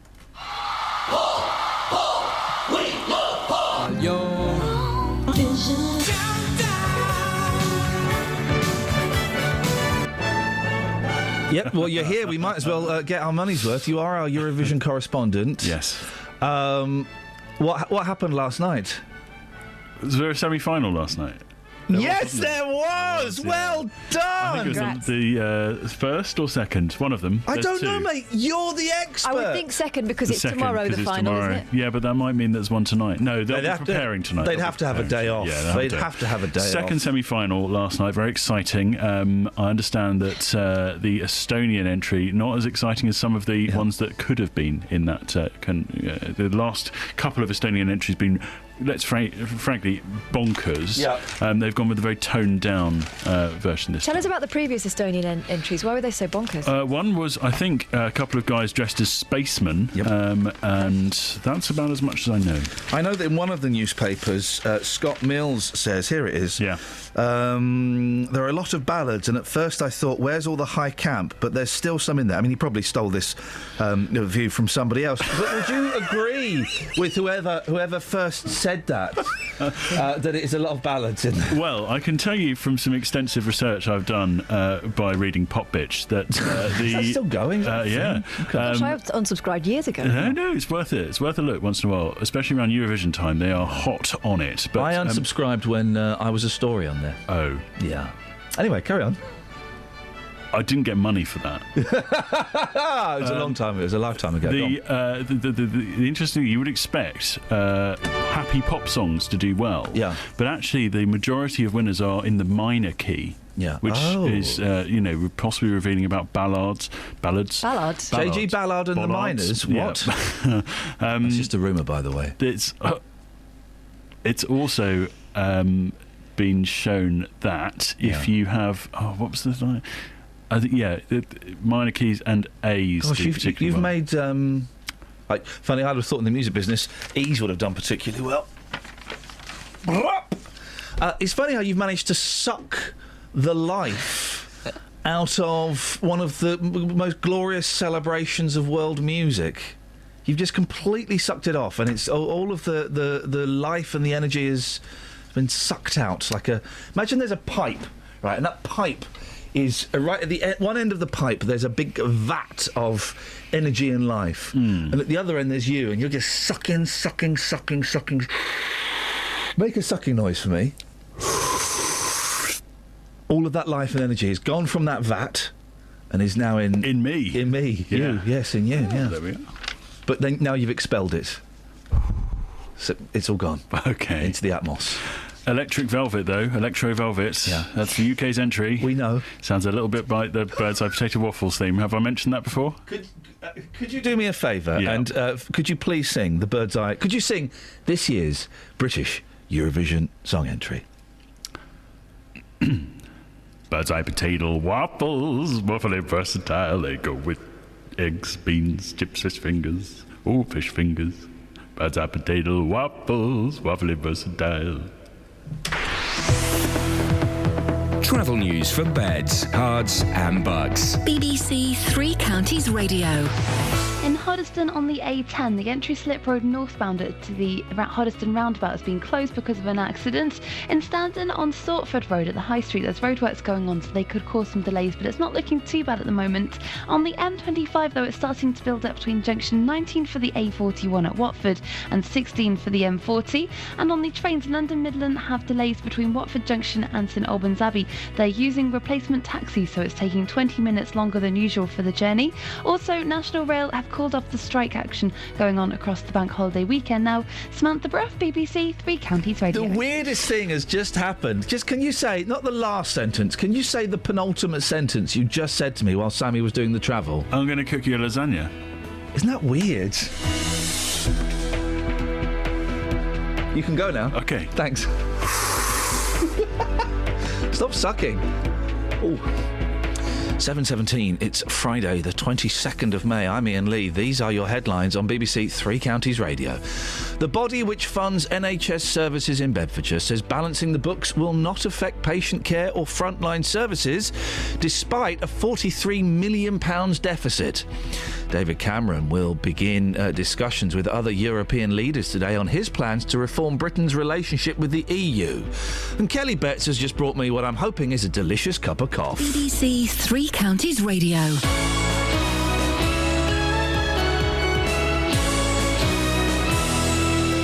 If you've missed any of the programmes here on BBC Three Counties Radio, you've missed things like this. Did the drugs in his mouth kill him?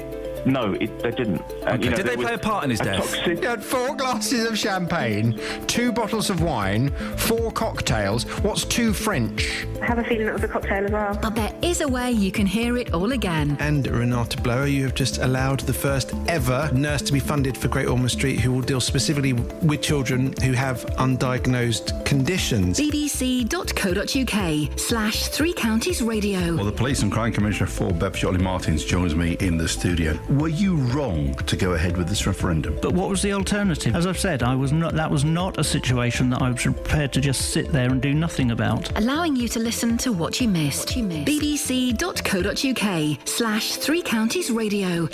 Ben Kingsley in Gandhi, of course. Of course, Ben Kingsley. And there was nothing wrong with that. So I think we can. He won an Oscar for it. So we can say, unless anyone can put forward a strong argument that blacking up, yellowing over, whiting down, there's nothing wrong with it. Depending on the intent.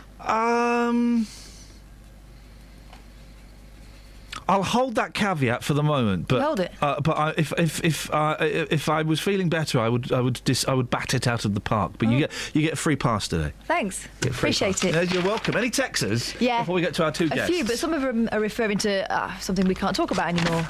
The old RH. Oh yeah. Do I read them out anyway? Yeah, go on. I've been a bit slack with the rules this week. We'll tighten the rules next week, All right, guys. well, I promise. Eric says Dan Aykroyd colours up in Trading Places. Okay. I don't really remember Trading Places very well at all. Stephen King's Langley says, I've got a brilliant song to replace Littlest Hobo. A daily dose of Bernard Cribbin's Right Said Fred is the way to go. Oh, no. Too long and tedious. And hello, crew. I hope you're well. I hope there's plenty of bunny in the rabbit hole. If not, I'm sure I'll hear about it soon. Now, this says it's from Thomas, but I can see it's from Horace and Hemel. So... OK, excellent. Thanks, guys. We'll crack on, shall we? Yeah, go on. Well, yeah, fine. Hang on a minute. Let me just let me be smooth. We've got two guests on the line. They're going to think, what is this rubbish we've jumped into? Call 08459 455 555. And professionalism. Three Counties Radio. 12,000 more drivers were caught out by speed cameras in Bedfordshire and Hertfordshire last year. That's compared to the year before. It's been 23 years since the first fixed cameras were introduced. Well, loads of you, we always get calls from people saying, it's just money-making. It's just money-making. It's not road safety, it's money-making. I don't know. Joined now by motoring journalist Quentin Wilson and James McLaughlin from the Road Safety Charity Break. Morning, gentlemen. Morning, Ian. Quentin, Good morning. We'll start with you. What do you think about these cameras? Well, all I can see is that overall we've got an increase of motoring convictions of 4.5% over the last year, but that figure has been swelled by this enormous 26% increase in speeding prosecutions. And the other point that's so interesting when you compare this is that other serious, much more serious offences have gone down in their prosecutions. That's drink driving, careless driving, using a mobile phone while driving. So it's looking like the police are treating motorists as a soft target, and they're not doing the really, really, really serious, dangerous drivers out there.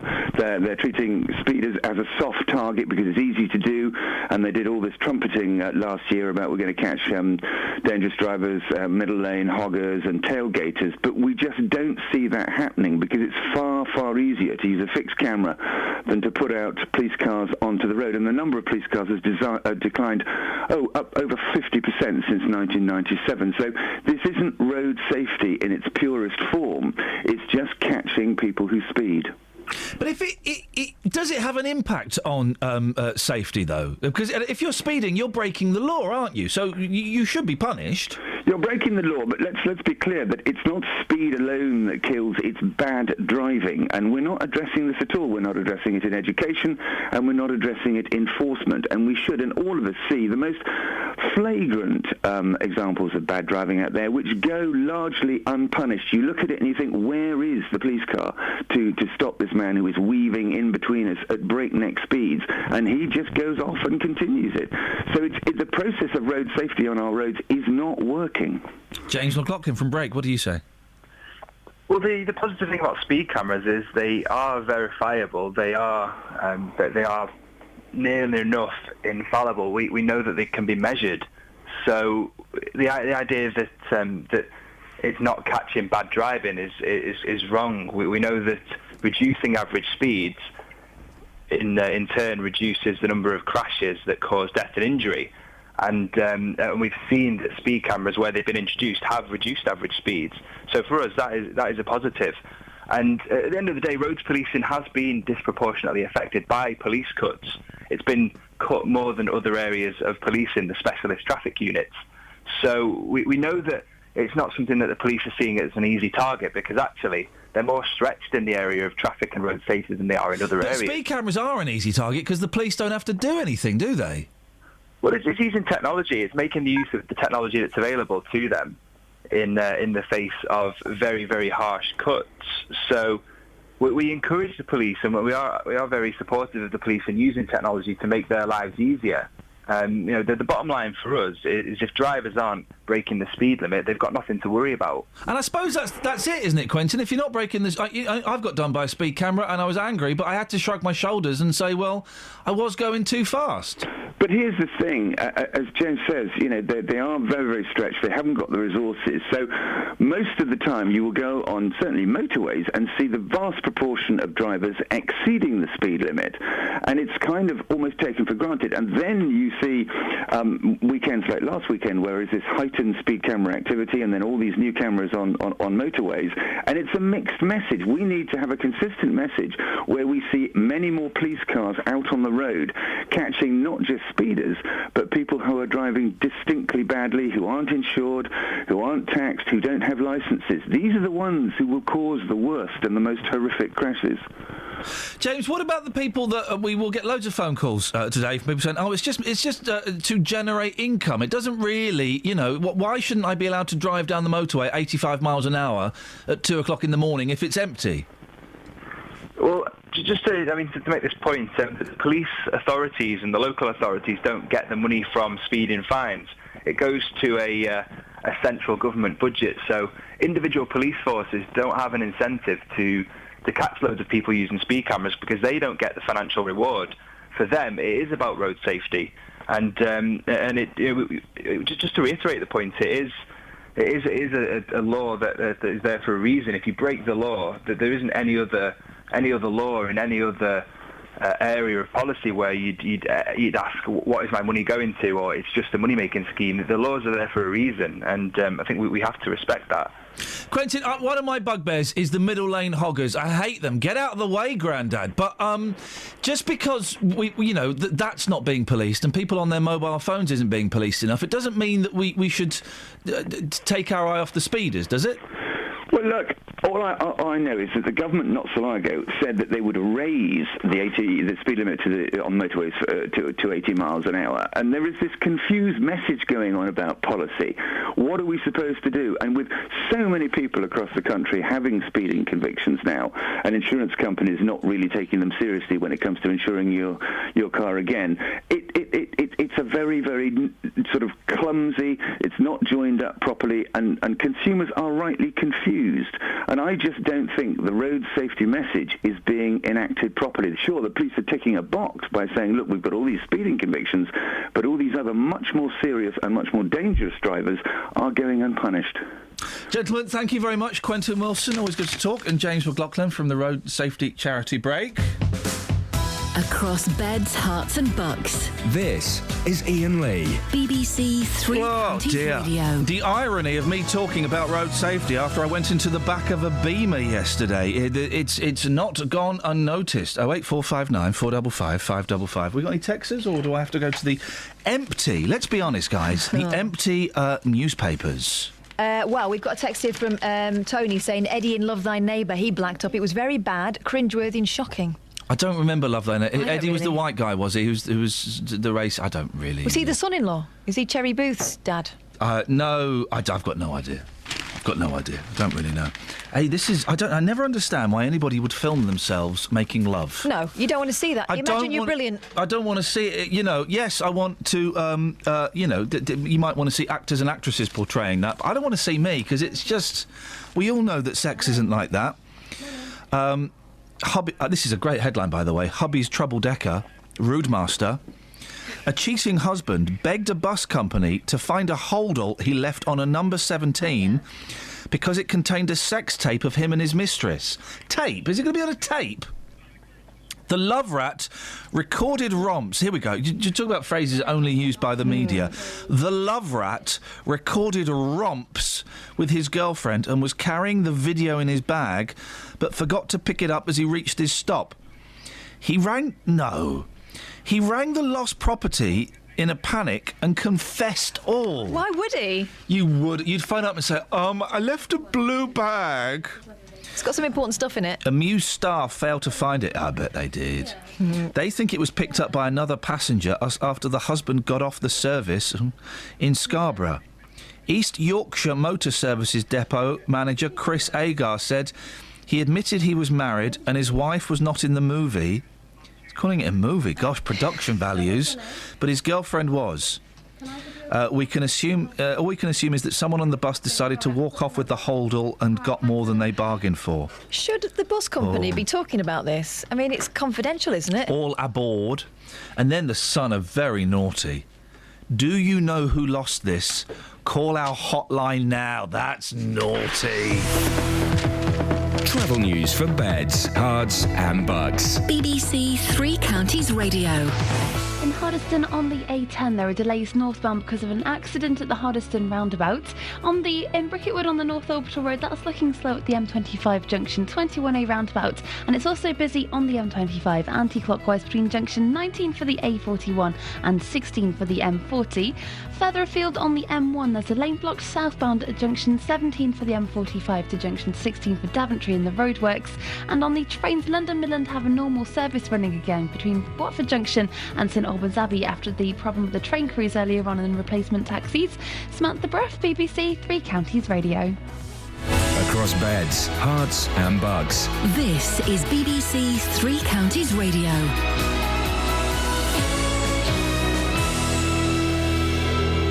It's 7:30. I'm Simon Oxley. The body which funds NHS services in Bedfordshire says balancing the books will not affect patient care or frontline services. Despite a £43 million deficit, NHS England has provided a cash injection of £31 million for the Bedfordshire Clinical Commissioning Group. A train company has been using taxis to transport passengers in Hertfordshire this morning because of a shortage of train crew. London Midland say taxis were replacing trains between Watford Junction and St Albans Abbey. And the former head of finance at a school in Milton Keynes has been jailed for siphoning off school funds. Police have praised other staff at 2 Mile Ash School for uncovering the £120,000 fraud. Three Counties Sports. BBC Three Counties Radio. Wycombe Wanderers will check on the fitness of goalkeeper Matt Ingram ahead of tomorrow's League Two playoff final at Wembley against Southend. Ingram missed both semi-final matches. Chairboys boss Gareth Ainsworth says they head to Wembley under no pressure. We were never meant to be here. We were never meant to be first in the league. We were never meant to be third in the league. We were never meant to finish fourth in the league. We were never meant to be in the playoffs. We were never meant to get to the playoff final. You ask anyone, it's just brilliant to be here. The boys are just riding this crest of the wave and seeing how far it's going to take them. And there's full coverage from Wembley from 2 p.m. tomorrow with kick-off at 5:30. The new Stevenage manager Teddy Sheringham admits the club are taking a gamble in appointing him. The former England and Manchester United striker has coached at West Ham, but it's his first managerial role. I'm untried and untested, very inexperienced, but hopefully I'm a quick learner on this side of the fence as well, and hopefully I'll get going as quick as I can, and hopefully the gamble pays off. Elsewhere, Watford launched their new home kit for the Premier League this afternoon, and Milton Keynes Dons season ticket sales have passed the 6,000 mark ahead of the new Championship season. England's cricketers will resume on 354 for 7 on day 2 of the first test against New Zealand at Lords. Joe Root hit 98 as England recovered from 30 for 4.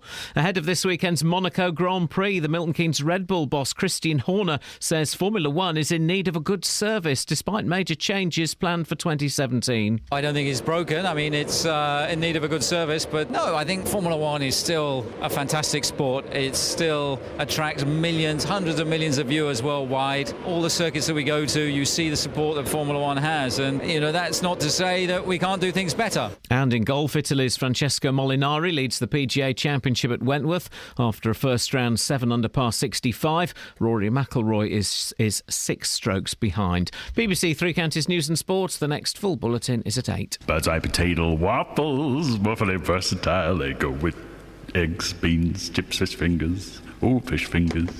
Bird's eye potato waffles, waffly versatile. You're going to be hearing a lot of that because Mark made me get rid of the littlest hobo. Who's Mark? He was a caller. And because of the unique way the BBC is funded, if someone called Mark calls up and says, get rid of the littlest hobo, we have to. And so instead, it's been replaced with this. Bird's eye potato waffles, waffly versatile. They go with eggs, beans, chips, fish fingers. Oh, fish fingers. Bird's eye potato waffles, waffly versatile. Adam's on the line. Morning, Adam. Morning. What you got for us, boss? Sorry? What have you got for us, boss? You were talking about the speeding fines and people being I did a speed awareness course on Tuesday. I was caught speeding on the M1 Junction 11, and we went to a course in Luton at the Hilton Hotel, 25 people. I found it quite informative, but something quite interesting there was about 11 people out of 25 were all caught speeding on the M1 on the variable speed limits. Well, they shouldn't have been speeding, should they? No, they shouldn't. No, they shouldn't. You're right. Hey, I drove up to Leeds yesterday. It's about 3 hours on the M1. Pretty much, I'm going to say, without exaggeration, 80% of the M1 between here and Leeds, and the M1 goes up to junction 43. Who'd have thought it? Pretty much 80% of it is roadworks, and it's 50 miles an hour. And it's those average speed cameras. You can't cheat the average speed cameras. You've got to do the average speed. Absolutely. Yeah, absolutely. I've done a speed awareness course. Did you really find it interesting, or are you saying that because you're worried that the man is still watching you? Well, I thought it was only an hour long, and then my colleague, before I went, when I left work, told me it was 4 hours. Yeah.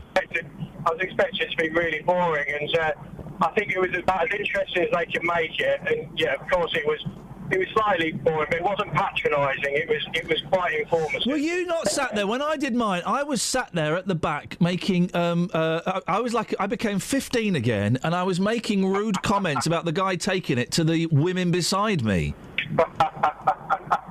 Yeah, it was quite good-natured. Everyone was quite good-humoured. So I think most of the speeding fines that are being caught on the M1 variable limit, perhaps that's why it's been increased this year. Adam, thank you very much. The M1, who knew it went up to junction 43? It goes quite far, yeah. It goes up for miles, and it would honestly about 80% of it's roadworks. Yeah, why 50 miles an hour average speed. Why didn't they have a word with each other and say, "You go first, then we'll do the roadworks," because this is going to get really boring and annoying for people. It was outrageous, but then thank God it was only 50 miles an hour, because otherwise I'd have gone into the back of a guy even faster. Was that in a 50? It was in a 50. Yeah. I think I've done my back in. I keep trying to click my back and it won't click. But I don't want to be one. I'm not setting myself up for a compo. But how much do you reckon I could get for that? Don't know. It was your fault, wasn't it? Well, yeah, but you still get the compo for the injury. But really? Yeah. Oh, yes. There's no hard cheese factor. There's no hard cheese factor. Well, they're going to pay for my car to be fixed. I hope. Yeah. My number plate's swinging. Your badge fell out. The badge fell out. I picked up the badge thinking I'll put that back in. I can't put it back in. The whole front's crumpled. Can't open the passenger door. Oh, dear. Can't open the passenger door. And my number plate's swinging. So I should get a couple of grand for my back, shouldn't I? Shouldn't I? Could treat myself with that to some intensive back therapy. No, I'm not. I don't think I'm going to make one of those claims. But I'm not going to make one of those claims. Give it a couple of days, see if it gets any better. No, do you know what? Even if it was a bit dark, I still wouldn't make a claim on it. Why would you want to do a claim on that? All right, I'll just go for a swim or something. I'll have a good stretch. It's very noble of you. I'm a noble kind of guy. A lot of people would be thinking quids in. Well, I'm a noble kind of guy. There was someone on the radio. It was Richard Herring. Was on Radio 4. I was listening to. And he was talking about how his dad was a head teacher, but was a really upright man. And how years and years ago they made an insurance claim for loads of stuff that had been nicked, including some cufflinks. And then 6 months later, he found the cufflinks, and so he went back to the insurance company and said, "I found them now. I'd like to give you back the money for this." And the insurance company were furious with him. Really? Yeah, because it was really difficult. You had to then open a case again, and imagine being that honest. Yeah. Imagine being that honest.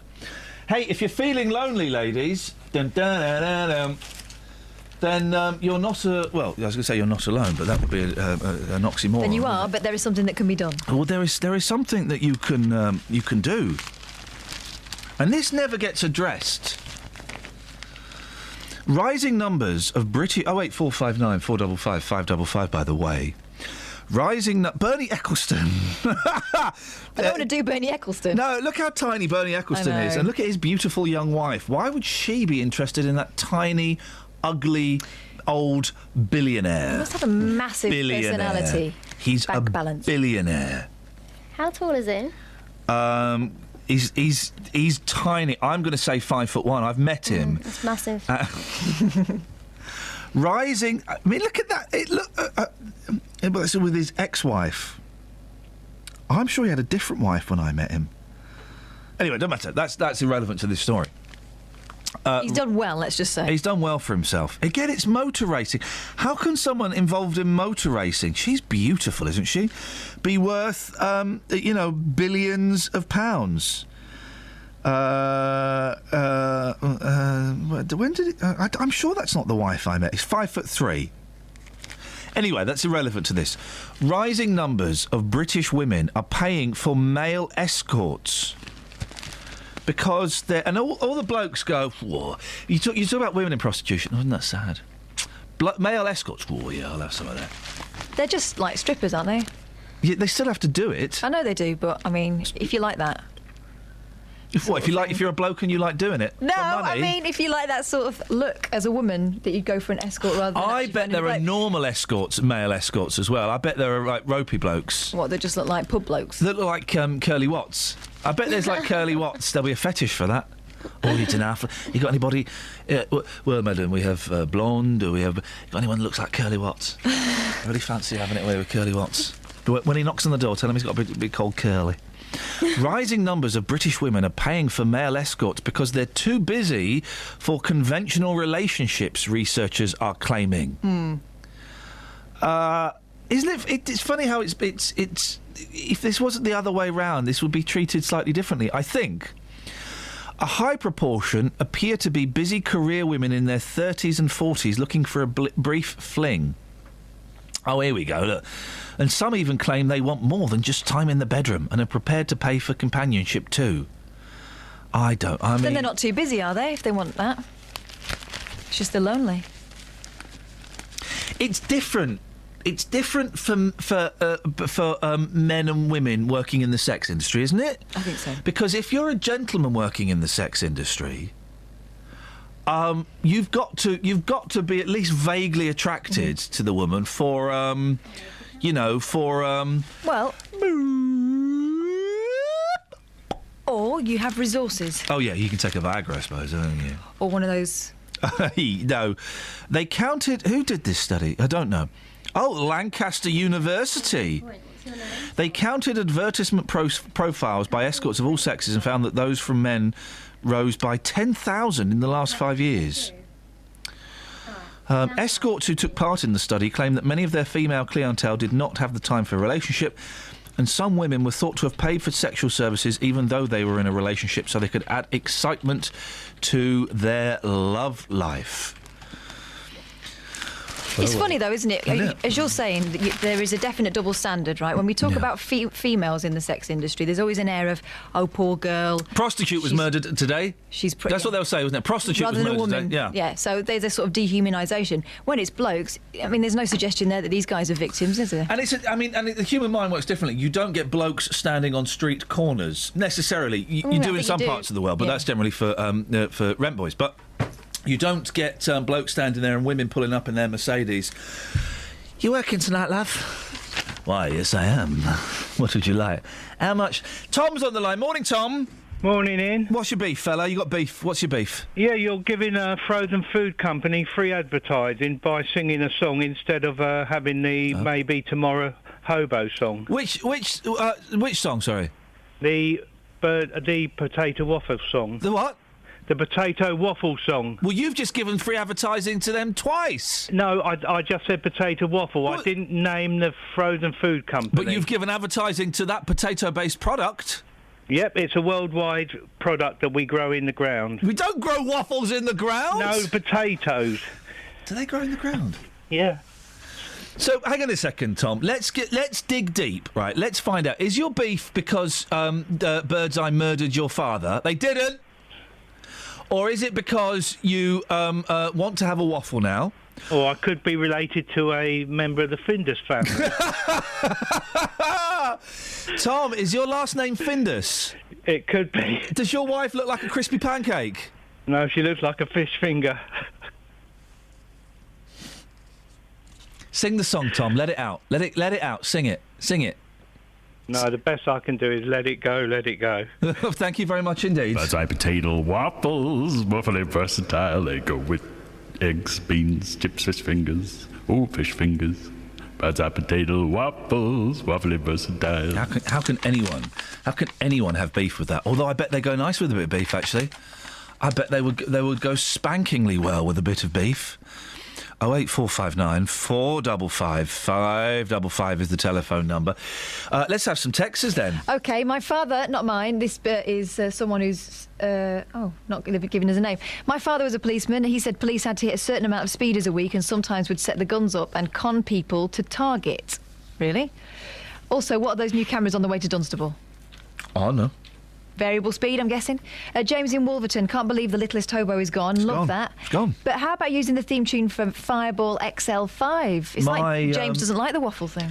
My mum's uncle arranged that song or produced that song or had something to do with that song. I never quite worked out what it was he did or where he was. I think it may have been a bit of a... I don't know. I don't want to say my mum's a liar, but let's just say, So are you going to play She it? told me my middle name was Gaylord for 3 years, so... She was right. Sorry? Yeah, but she was right. She wasn't right. She told me my middle name. I said, Mum, what's my middle name? She said, Gaylord. Right, I remember we were in a caravan and I got really upset. I was 5. I got really, really upset. I don't know why I got upset. And then, 3 years later, my nan took me to... It was kind of a rite of passage in our family that when we got to about 8, our nan would take us to Paris, to France, Boulogne, on the hovercraft. And we got to customs and my nan said, Ian, what's your middle name? And I went, Gaylord. And everybody fell about laughing. So my mum humiliated me twice. And she'd set a joke and she'd forgot to reset that joke by saying, oh, it was only a joke. So for 3 years I thought my middle name was Gaylord. Well, that's saved me 50 quid in therapy, isn't it? Travel news for beds, cards and bugs. BBC Three Counties Radio. In Hoddesdon on the A10, the entry slip road northbound at the Hoddesdon roundabout is closed because of an accident. It's also causing delays eastbound in Hayley on the A10 between the Hollows turnoff and Stansted Road at the Amwell roundabouts. On the M25, it's busy anti-clockwise from junction 19 for Watford to 16 for the M40. And on the train departure boards, there are no major delays at the moment. But on the London Underground, the Bakerloo line has severe delays between Harrow and Wildston and Queen's Park, and minor delays on the rest of the line. That's because of a signal failure. Samantha Burr, BBC Three Counties Radio. Thank you very much. We'll do the 6:15. I'm not going. We'll do the 6. We'll do those ones. There we go. 7:46. It's Friday, the 22nd of May. I'm Iain Lee. These are your headlines on BBC Three Counties Radio. The body which funds NHS services in Bedfordshire says balancing the books will not affect patient care or frontline services despite a £43 million deficit. David Cameron will begin discussions with other European leaders today on his plans to reform Britain's relationship with the EU. And the former head of finance at a school in Milton Keynes has been jailed for siphoning off £120,000 of school funds. Let's get the weather. Here's Elizabeth. Beds, Hearts and Bucks weather. BBC Three Counties Radio. Hello, very good morning to you. Not a completely dry day today. We may just catch 1 or 2 showers around. In fact, there are some towards western areas of Buckinghamshire actually at the moment. So we might just see a few spits and spots of rain there at times this morning. But most of the showers I think will pop up through this afternoon. But many places, staying dry for the rest of the day. But it is a cloudier day than we saw yesterday. Some spells of brightness as the cloud tends to thin. And the air is nice and warm as well. So where we do see a bit of brightness and even perhaps a little bit of sunshine here and there through the day, then it will feel nice and warm with top temperatures up to 18 or 19 degrees, 66 in Fahrenheit, just a light southwesterly breeze. Now, as we head into this evening, again, watch out for a couple of showers here and there. Overnight tonight, though, mostly dry. We'll see thickening cloud, overnight lows of 11 or 12 degrees, so a mild night to come. And then into tomorrow, some cloud around through the morning, but then lots of sunshine developing. It's going to be probably the nicest day of the bank holiday weekend tomorrow. Temperatures up to around 17 or 18 degrees, probably very pleasant in the sunshine. On Sunday, we'll see a nice bright start, but gradually the cloud will thicken. We'll get some outbreaks of rain as we head into the afternoon, and then some sunshine again to end the day, but much cooler behind that weather front on Sunday. So Monday, bank holiday Monday, is looking a bit cooler, highs of around 15 degrees. There'll be some sunny spells at times, quite a bit of cloud, and again just a risk of 1 or 2 showers at times. That's the forecast. Thank you very much. Every weekday morning. Coming up at 9 on the Big Phone In this morning, is it a good idea to make jobless teenagers work for their benefits? How would you like this country to stand up to President Putin? Are you surprised to see British people being blatantly racist? The JVS Show. I think we've got to get over this issue about racism doesn't exist. It has existed. It will probably carry on existing. What I wanted to say is they've got this completely the wrong way round. You know, that is also true. That is also true. You will always get some, but they are such a minority. I think the man's a buffoon. Get him up, get him out of bed, give him a sense of purpose. The JVS Show. Do you think we have got to, as a country, start taking this issue more seriously? Every weekday morning on BBC Three Counties Radio. Now, Luton Borough Council has announced a crackdown on people riding off-road bikes like idiots. But don't get too excited. This is what the crackdown consists of, according to Councillor Raja Salim, who's responsible for community safety. It says, quote, "Please think carefully and consider your personal responsibilities if you're thinking about using an off-road motorbike. Apart from making other people's lives a noisy misery, if you break the law, your motorcycle could be seized and destroyed." Well, Steve Farmer is the Environmental Protection Officer at Luton Borough Council. Morning, Steve. Good morning. Tell us about this crackdown. Well, if you bear with me for 2 minutes, and I'll give you a history of my involvement. Okay. With this. I'm employed by the council to deal with noise nuisance. I received a complaint from local residents quite recently regarding noise from off-road motorbikes. So in order to get an idea what was being complained of, I visited one of the residents on a Sunday afternoon and I sat in their garden. And I could hear this buzzing and whirring of motorbikes and quad bikes, and it really was very intrusive. The residents told me that the land that was being used was private land. And as such, the police couldn't take any action because the owners had given permission for this activity to be undertaken. Right. Now, my hands are tied because I can only deal with noise from premises, factories, houses, nightclubs, that sort of thing. So I thought, well, there's more than one way of skinning a cat. I decided to try and contact all of the owners of the land. Now, it's a massive, massive plot of land that's owned by 10 different people, little plots of land. I contacted all of them. Yeah. Without exception, they've told me that they haven't given permission for this activity. Yeah. Now, I thought, well, this then enables me to collect further evidence, which I can present to the police, in the hope that the police can then take action under legislation that's available to them to control and stop this. What I've decided to do, with the owner's permission, is to put some posters, I've put one in here, that I've fixed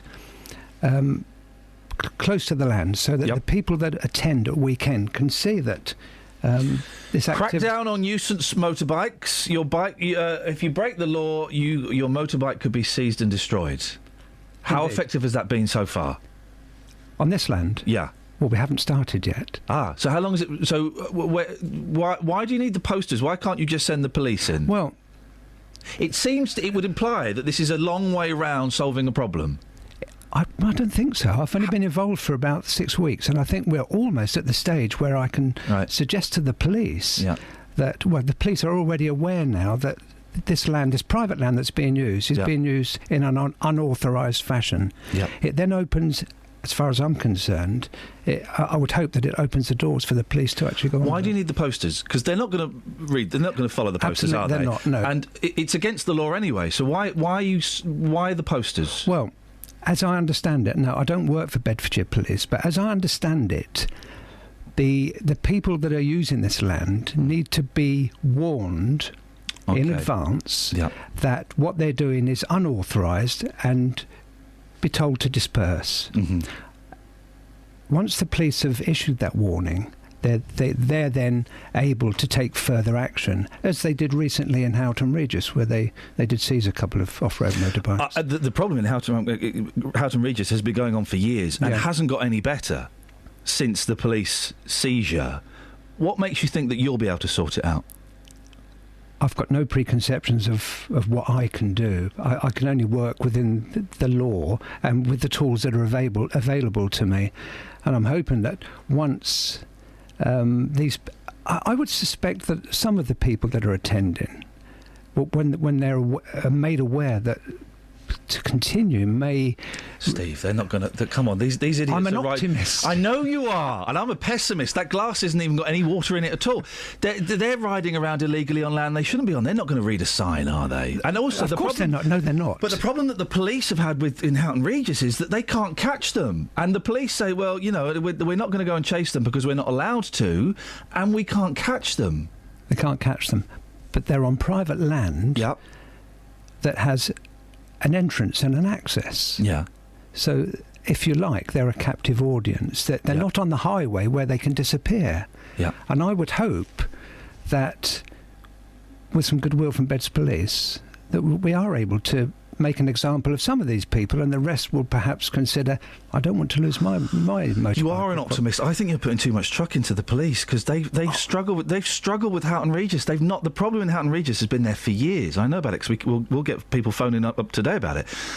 It's been there for years, and they've crushed maybe a couple of bikes, but they don't do anything. The police will sit there as the bikes are going past them. They say, well, we're not allowed to chase them.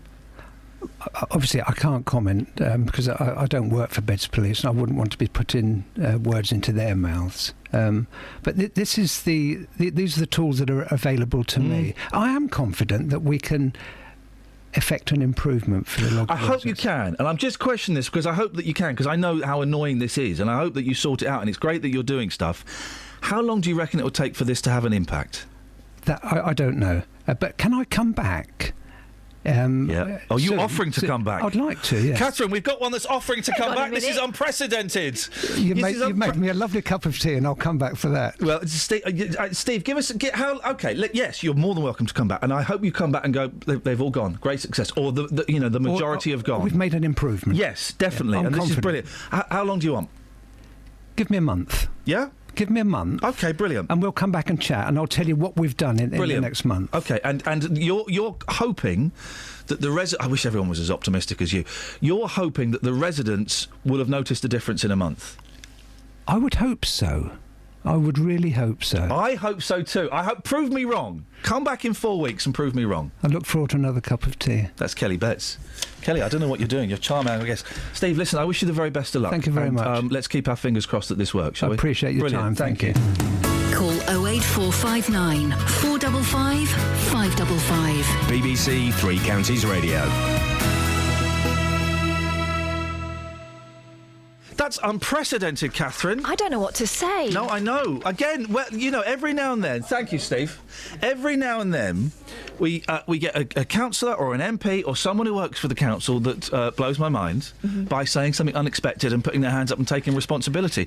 And I was about to say, all right then, Steve, you think you're the big man. Why don't you come back in a month or so and we'll see? He offered. Well done. I think his heart's in the right place. I hope I'm being cynical. I hope I'm being cynical because I've done this for 3 years and I'm tired and my back hurts. And I really hope that they make a difference because we know exactly how annoying and irritating this is. But also, that's the attitude. Yeah. So often we've spoken to councillors and MPs, and you have as well. Primarily councillors, actually, that don't give us stuff, that shrug it off, so there's nothing we can do. Well, he knows it's going to be tough, but he's rolling up his sleeves, he's going to have a go. I would make a suggestion to the press office, if I might be so bold. Get Steve to work for you. Well, rather than quoting that councillor who was never going to come on... Yeah. Steve knows what he's talking about and he's willing to be accountable. That is refreshing. Ladies and gentlemen, that gentleman's name was Mr. Steve Farmer, the Environmental Protection Officer at Luton Borough Council. More like that, please. And boy, oh boy, Kelly, you'll have noticed this. Didn't he smell nice? Yes, he did. Didn't he? Yep. Yeah, honestly, you go a long way if you come in and you smell nice. David Lloyd, the Hertfordshire PCC. Oh my gosh, I want to bottle the scent of Lloyd. I want Lloyd to spray all over me. It's just... Oh, it makes you feel glad to have a nose when David comes into the building.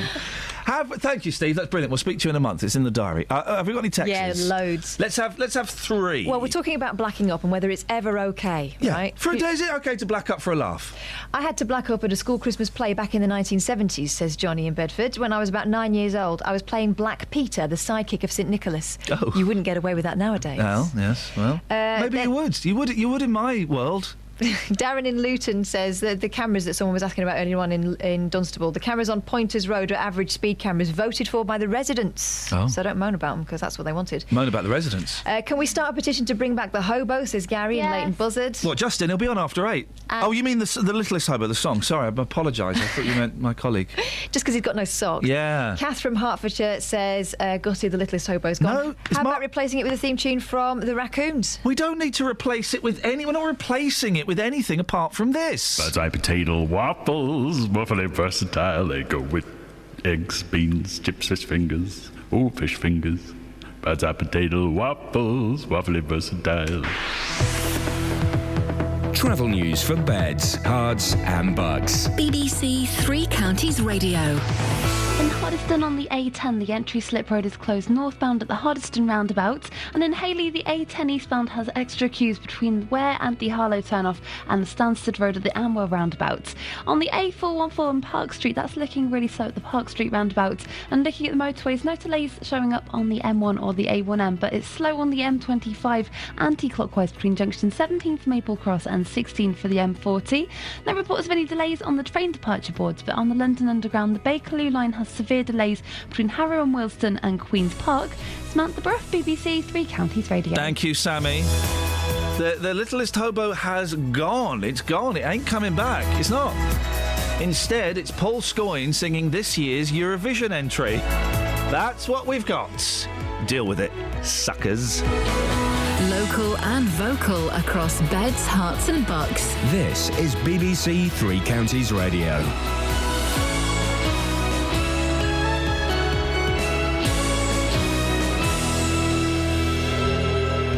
It's 8 o'clock. I'm Simon Oxley. The headlines: healthcare pledge in Bedfordshire, Cameron meeting EU leaders, and finance head jailed after fraud at Milton Keynes School. BBC Three Counties Radio. The body which runs NHS services in Bedfordshire says balancing the books will not affect patient care or frontline services, despite a £43 million deficit. NHS England has provided a cash injection of £31 million for the Bedfordshire Clinical Commissioning Group. Alistair Burt, the Conservative MP for North East Beds, is also the newly appointed Minister of State for Community and Social Care at the Department of Health. This is not going to be recouped by, as it were, next year, finding that we can't spend £43 million we were otherwise going to spend. Now, it's got to be corrected over time. There is £30 million more coming to Bedfordshire CCG as a result of a recognition of growth in our population, etc., and that will go some way towards easing the deficit. But it is very important that listeners appreciate there is not suddenly going to be a £43 million hole in patient care in Bedfordshire. David Cameron will begin discussions with other European leaders today on his plans to reform Britain's relationship with the EU. At a summit in Latvia, he'll outline changes he wants to see, including restrictions on benefits for migrants, before he holds an in-out referendum on Britain's membership. Police in Hertfordshire are searching for an 83-year-old dementia sufferer who has gone missing. James Lomax was last seen near his home in Manor Road in Wheat Hampstead at 4:50 yesterday afternoon. A train company was forced to use taxis to transport passengers in Hertfordshire this morning because of a shortage of train crew. Taxis replaced trains between Watford Junction and St Albans Abbey on the Abbey Flyer service, but London Midland say a normal service has now resumed.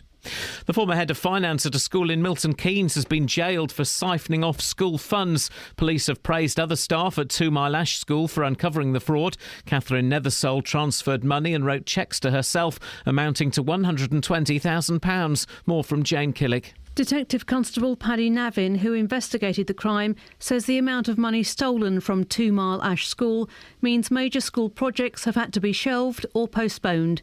Catherine Nethersole took the money between March 2011 and May 2014.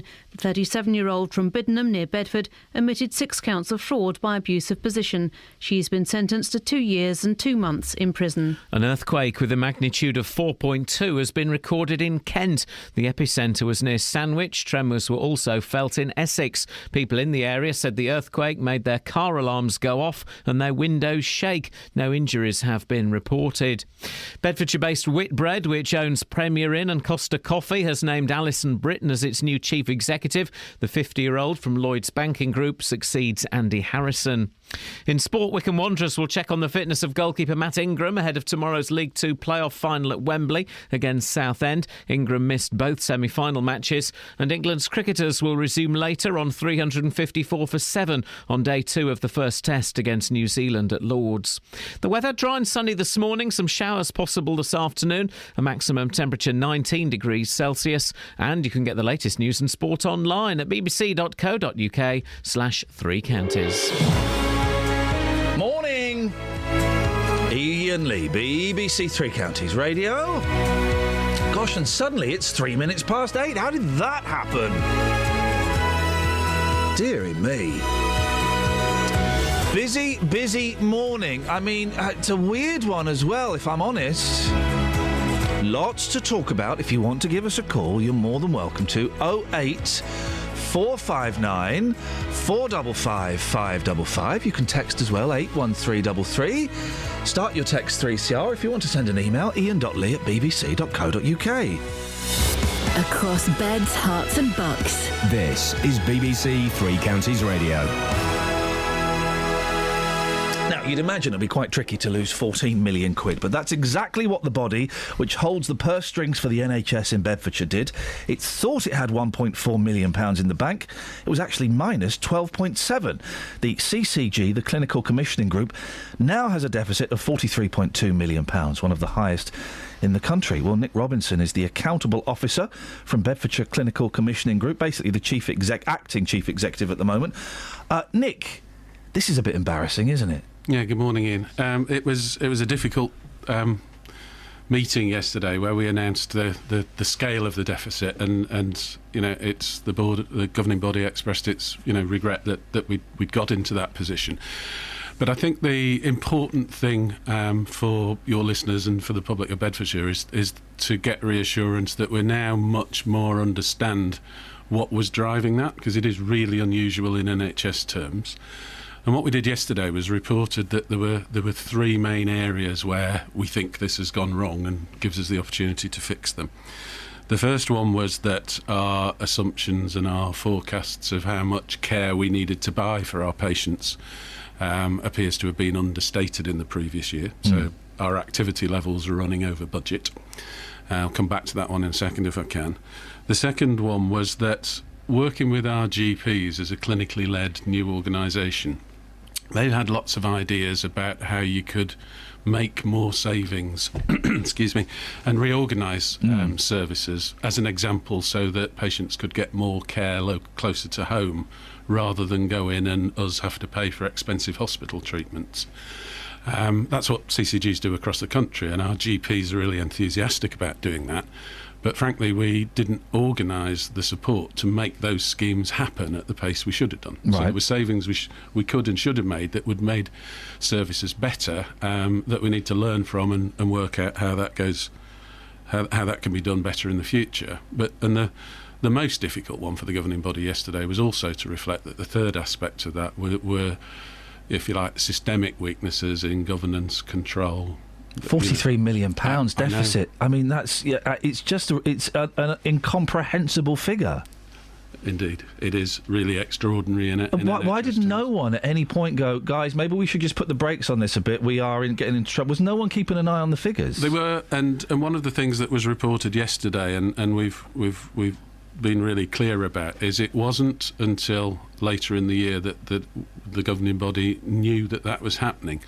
And one of the biggest failures that happened last year was in the information systems that were providing the governing body and the doctors and all of the other people involved the right information timely enough to get that to take the right calls. I mean, it's important to say all of that money did go on genuine healthcare, but if the governing body had known, based on better information, that it didn't have as much to spend as it thought it did, it would have taken and there's no accusation here that people have been squirreling this away or there's anything dodgy going on. It's just bad management, isn't it? Indeed. Was there the implication is there wasn't one person in charge. There wasn't one person who was overlooking all of this. Is that the case? The governing body is the body charged with doing that, and it was based on the information it had got. It was making realistic challenges and discussions, but it was flawed, and we've got to recognise that, and it is difficult. Who's to blame? I don't think there is any range of individuals to blame. I think it's systemic. Come on, Nick, I know you've not been in the job long, so I know I'm not in any way accusing this of being your fault. I'm not taking it that way. No, well done for kind of stepping into this mess. But there will be people. You can't have a deficit of £43 million without realising at 10, 20, £30 million that things are going wrong. There must be a person or a group of people who knew exactly what was going on, because if there isn't, then that's just a kind of financial anarchy, isn't it? There have been real systems failures, and the information systems that the people in charge were looking at were flawed. NHS England, who are the part of the NHS that's our system regulators, stepped in a few months ago, and many of the senior people have resigned through that process. We've put in a new team, and yesterday, and I think it's important that your listeners understand this, we were put under what were called legal directions, but it's effectively a special measures regime where we get extra help, extra scrutiny. The grown-ups have come in to... indeed. The people that resigned, did they resign because of this? I don't know. Okay. I couldn't comment. Did they get a nice little payout? No. They resigned with their normal salary. Who, at one point... I mean, it's not funny, but it's so ridiculous. At one point, that the CCG thought that it had £1.4 million in the bank. Yeah. When it was actually overdrawn by 12.7. Mm-hmm. How? Indeed, how? It would be too easy to say that it's complicated, but our funding and most of our expenditure is on payments to other health service facilities based on activity numbers of patients treated, and given that our systems were flawed.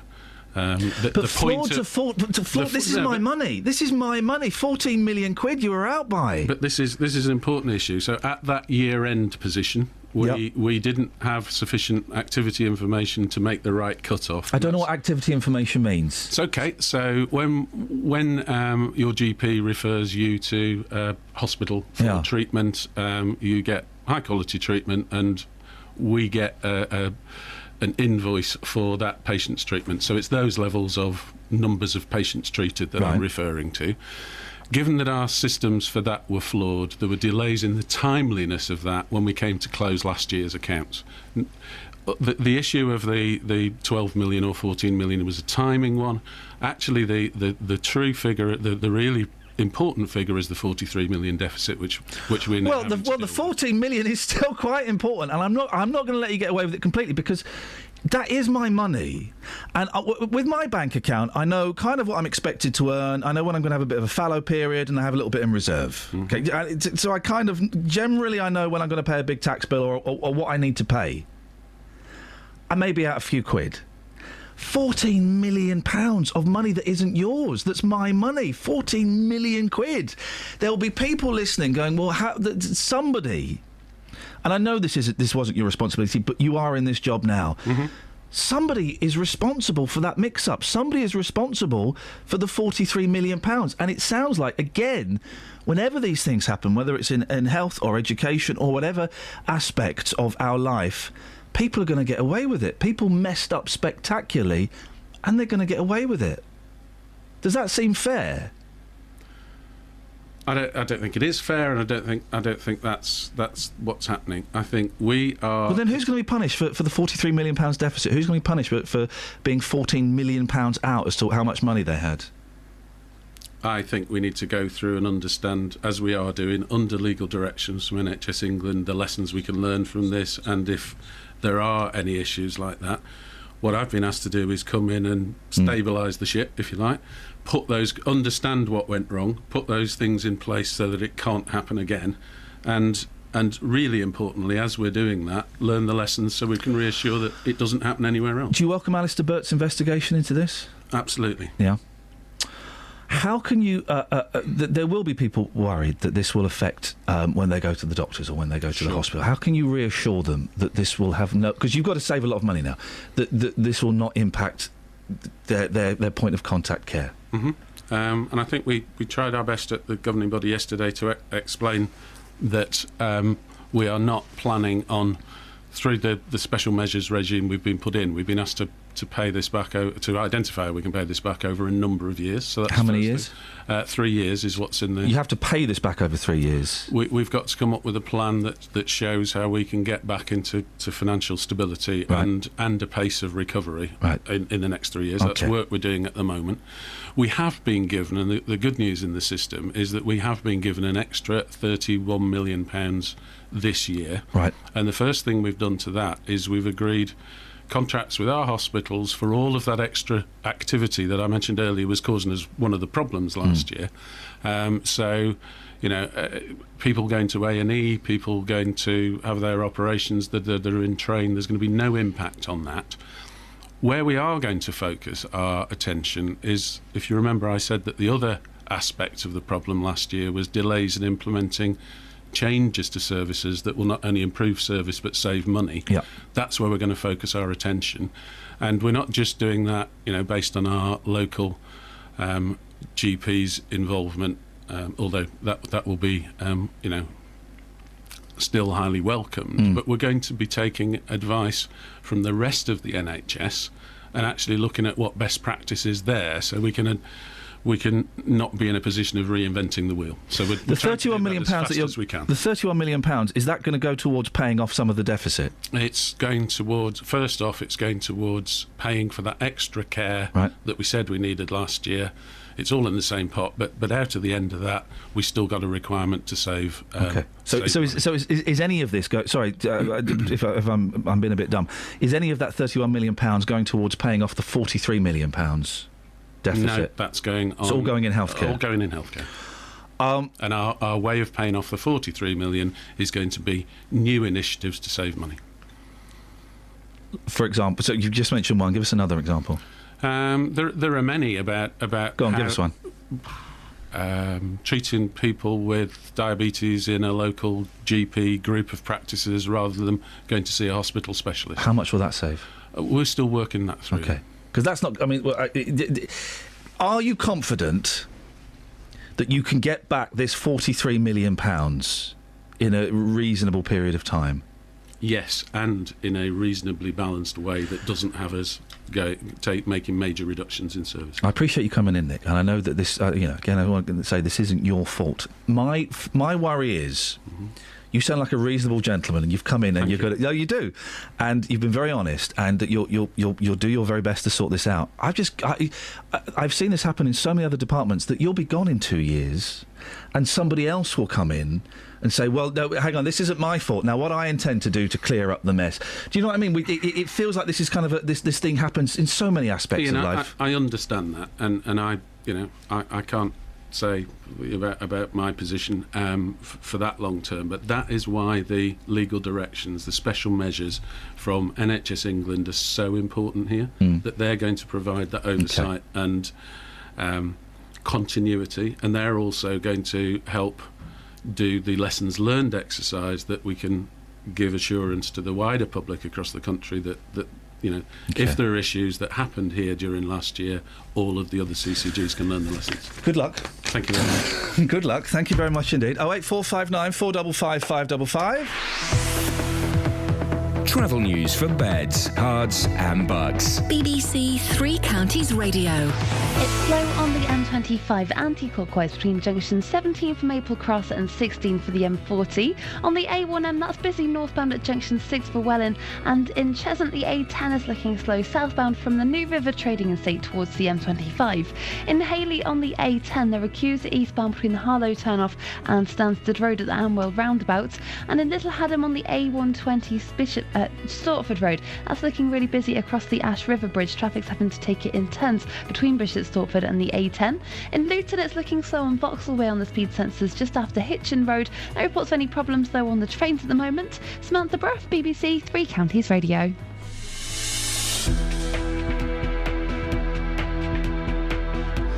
...8:17. So sorry.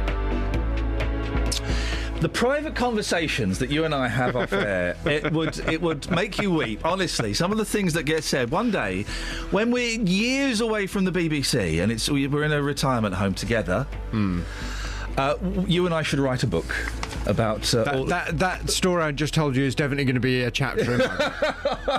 I think that's a film you've just said there. 8:18, it's Friday the 22nd of May. I'm Iain Lee. These are your headlines on BBC Three Counties Radio. The body which funds NHS services in Bedfordshire says balancing the books will not affect patient care or frontline services despite a £43 million deficit. An undetonated German bomb from the Second World War has been found near Wembley Stadium, where Wycombe play their playoff final tomorrow. Oh, guys, come on, really? And David Cameron will begin discussions with other European leaders today on his plans to reform Britain's relationship with the EU. BBC Three Counties Radio. Man.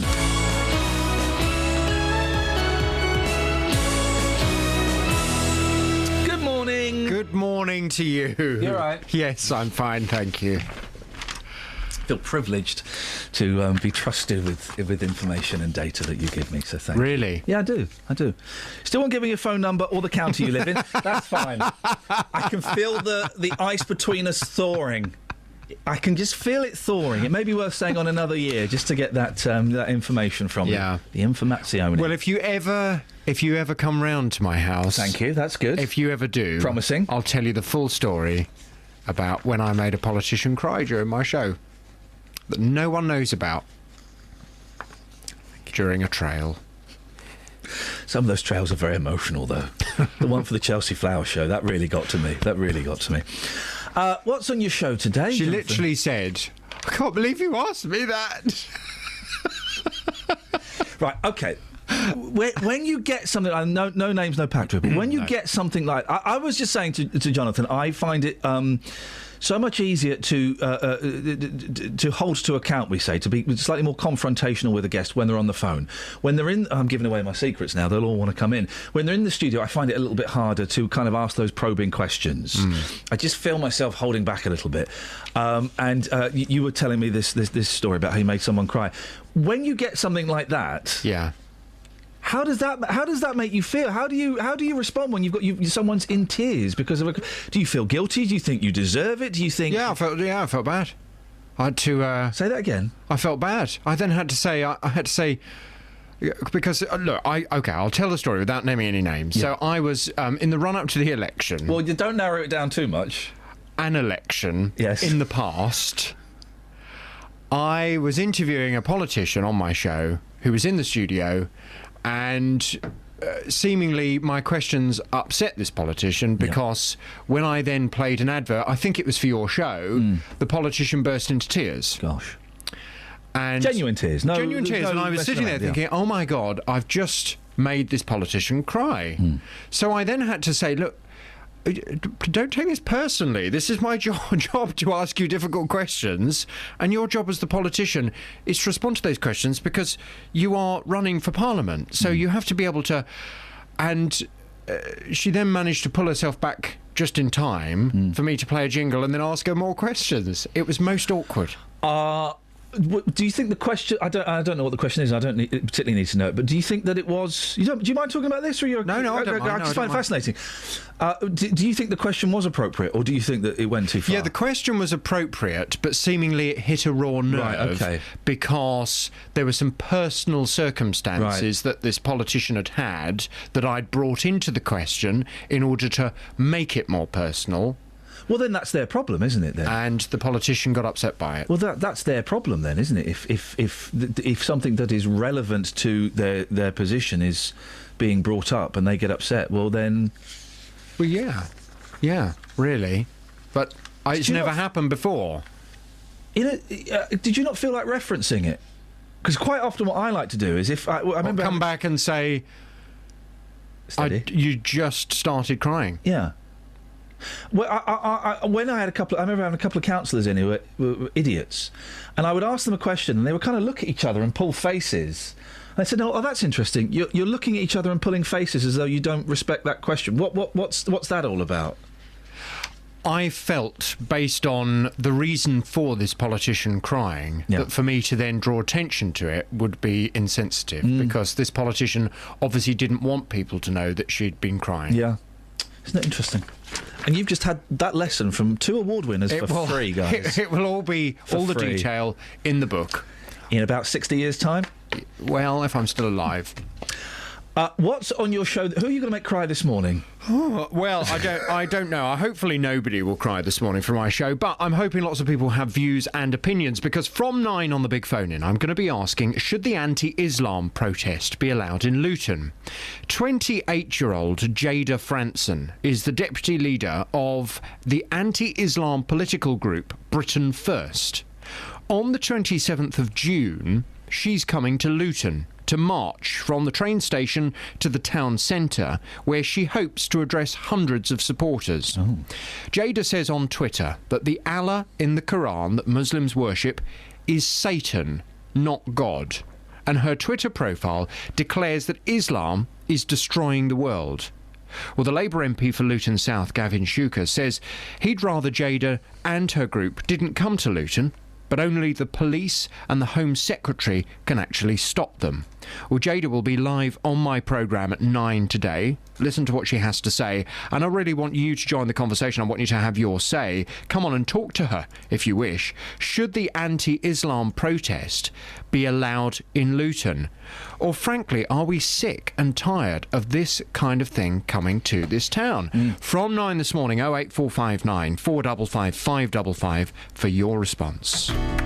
Tomorrow, Wembley is going to be a sea of blue. Still fills me with awe when I see all these football fans heading towards this playoff final. It's the League Two playoff final as Wycombe take on Southend. Referee's blown his whistle. Wycombe Wanderers have done it. 12 months from surviving on goal difference. They're going to Wembley. From 2, we'll be live with the fans. Woke up at 6 o'clock in the morning, couldn't get back to sleep, watched the highlights again of the playoff semi, and yeah, that's where I've been. Then from 5:30, there's uninterrupted commentary on the game itself. Mawson's there. It's a goal. Wycombe have got a second. Wycombe versus Southend in the League Two playoff final. Tomorrow from 2, here on BBC Three Counties Radio. I don't get this job. We've had a complaint, so I've got to apologise for undue prominence to a product, and I've got to play this instead. Fried potato waffles, waffly versatile. They go with eggs, beans, chips, fish fingers. Ooh, fish fingers. Potato waffles, waffly versatile. It's the BBC. It's the BBC, and that's what we've got to do. Ooh, fish fingers. Yeah, tell me about it.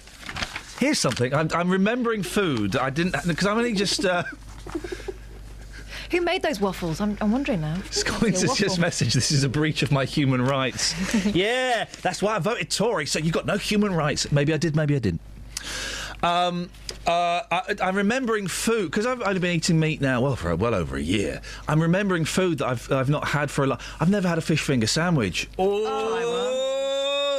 But you want, like, not a posh one. Posh ones are rubbish. Oh, yeah, well, we went out for lunch with your little girl and the posh fish finger sandwich. What was that all about? I know, it was more like small bits of battered it was too posh. Too posh. You want a really cheapo one on a cheap bit of white bread. Ooh, fish fingers. Ooh, I've only just learnt fish finger sandwich. Oh, mate. Toasted. No, that's fish fingers on toast. No. Friend of mine puts them in pitta. She likes a pitta pocket. Ooh, fish fingers. Can I set that as my text alert, please? Is there a way? How do I do that on my phone? So that if every time I get a text, I get ooh, fish fingers. That would be awesome, wouldn't it? Right, I tell you what we're going to do. Can we put this as just a bonus track at the? Everyone, be quiet, okay? This is the bonus track at the end of this week's podcast. And if you want this as your text alert, Paul Scoyne saying all fish fingers, okay? So we have a nice silent bit here. Here we go. Silence, and then so it's a nice clear thing. Here we go. All fish fingers. There we go. That's now your text alert. That'll learn him. That's funnier than it needs to be, isn't it? It really, I mean, it doesn't get... I like the mushy peas. Ooh, fish fingers. That's a meal. They go nice. That's a meal, isn't it? You want that's it. Do you know what I really fancy for my supper tonight, actually? I fancy a Dave and Scoynes. A Dave and Scoynes, yeah. I like the mushy peas. Ooh, fish fingers. I really fancy a Dave and Scoynes. Nice. Really nice. Have we got any texts? Yeah, we have. Mark in Bedford's trying to phone someone who's clearly not listening because they're concentrating on a book. I've got to have a Dave and Scoins again. I like mushy peas. Oh, fish fingers. There we go. Right, Carry on. Yes. Mark in Bedford says, hats off to the lady who just drove through Cotton End whilst reading a book. To do these simultaneously is an unusual skill. Yeah, it's a skill, though. Got to respect that. Got to respect the skills. Nice. Stephen Luton says, does this bed CCG scenario remind you of Barnfield and, more importantly, a systematic issue in the fractured public sector? Yep. Well... Yep, but Barnfield, the question was as to whether it had been done on purpose. There's no suggestion of that here. No, but the thing that reminded me of Barnfield was people coming and going.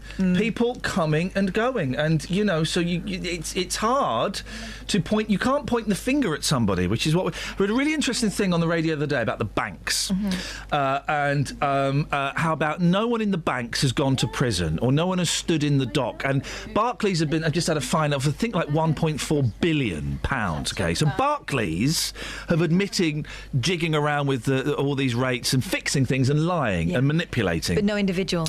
But no person or group of people has stood up in front of a court of law or stood up and said, it was me, Gov. There also doesn't seem to be an appetite to find those people from the politicians, does there? No, exactly, and it's just that kind of, you know, that it's just that we want people to take responsibility for what they've done. Yeah, because someone made that decision, surely. Do you know what I fancy for my supper tonight? I fancy a Dave and Scoins while I'm wearing a Sadiq. What? I like mushy peas. Butternut potato waffles, waffling versatile. Stetson. Eggs, beans, chips, fish fingers. Travel news for beds. I can't shut him up. Hang on a minute. BBC Hang on. Counties Radio. Right, he's shut up now. Away you go. On the A1M northbound, it's slow at junction 6 for Welwyn, and that's looking particularly in lanes. It's moved to... I will get back to you about that one. On the M25 anti-clockwise... What do you mean you'll get back to us on that one? I've never heard that before. You're going to get back to us on that one? I don't understand my notes. On the M25... You're flipping out. It's Barnfield all over again. You can't just say, oh, no, I don't understand. I'll get back to you on that one. Suppose you don't need that. It's slow on the A1M northbound at junction 6 for Welwyn. It says 3 lanes into 2. I think I understand now what that means. I think it means that 3 lanes have just become 2 lanes, and that's why it's slow. But I'm going to check. The Spice Girls song. Oh, no, it's 2 into 1. Go on. Okay. On the M25, it's slow anti-clockwise from junction 17 for Maple Cross to 16 for the M40. And on the North Orbital Road, it's slow at the M25 junction 21A roundabout. In Hayley on the A10, there are queues eastbound between the Harlow turnoff and the Amwell roundabout. It's looking slow on all the approaches to the roundabout at the moment, but it's clearing up on the A10 at Hoddesdon roundabout where there was an accident earlier. On the train departure boards, there's no reports of any problems, but on the London Underground, there is severe delays on the Bakerloo line between Harrow and Willesden and Queen's Park. Samantha Bruff, BBC Three Counties Radio. Yeah, that's right. She said Deleuze. I like mushy peas. Oh, fish fingers. Stetson. Across beds, hearts and bugs. This is BBC Three Counties Radio.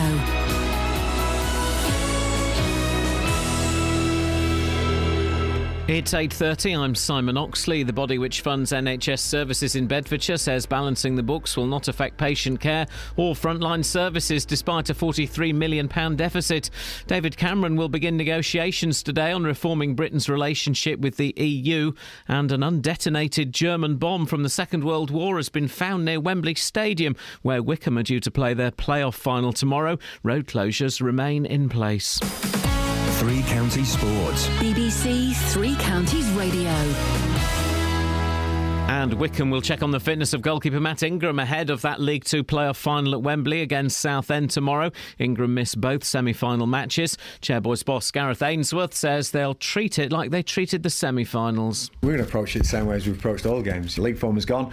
It's a tournament we've entered into, and this tournament's called the playoffs, and we've got to the final of that tournament.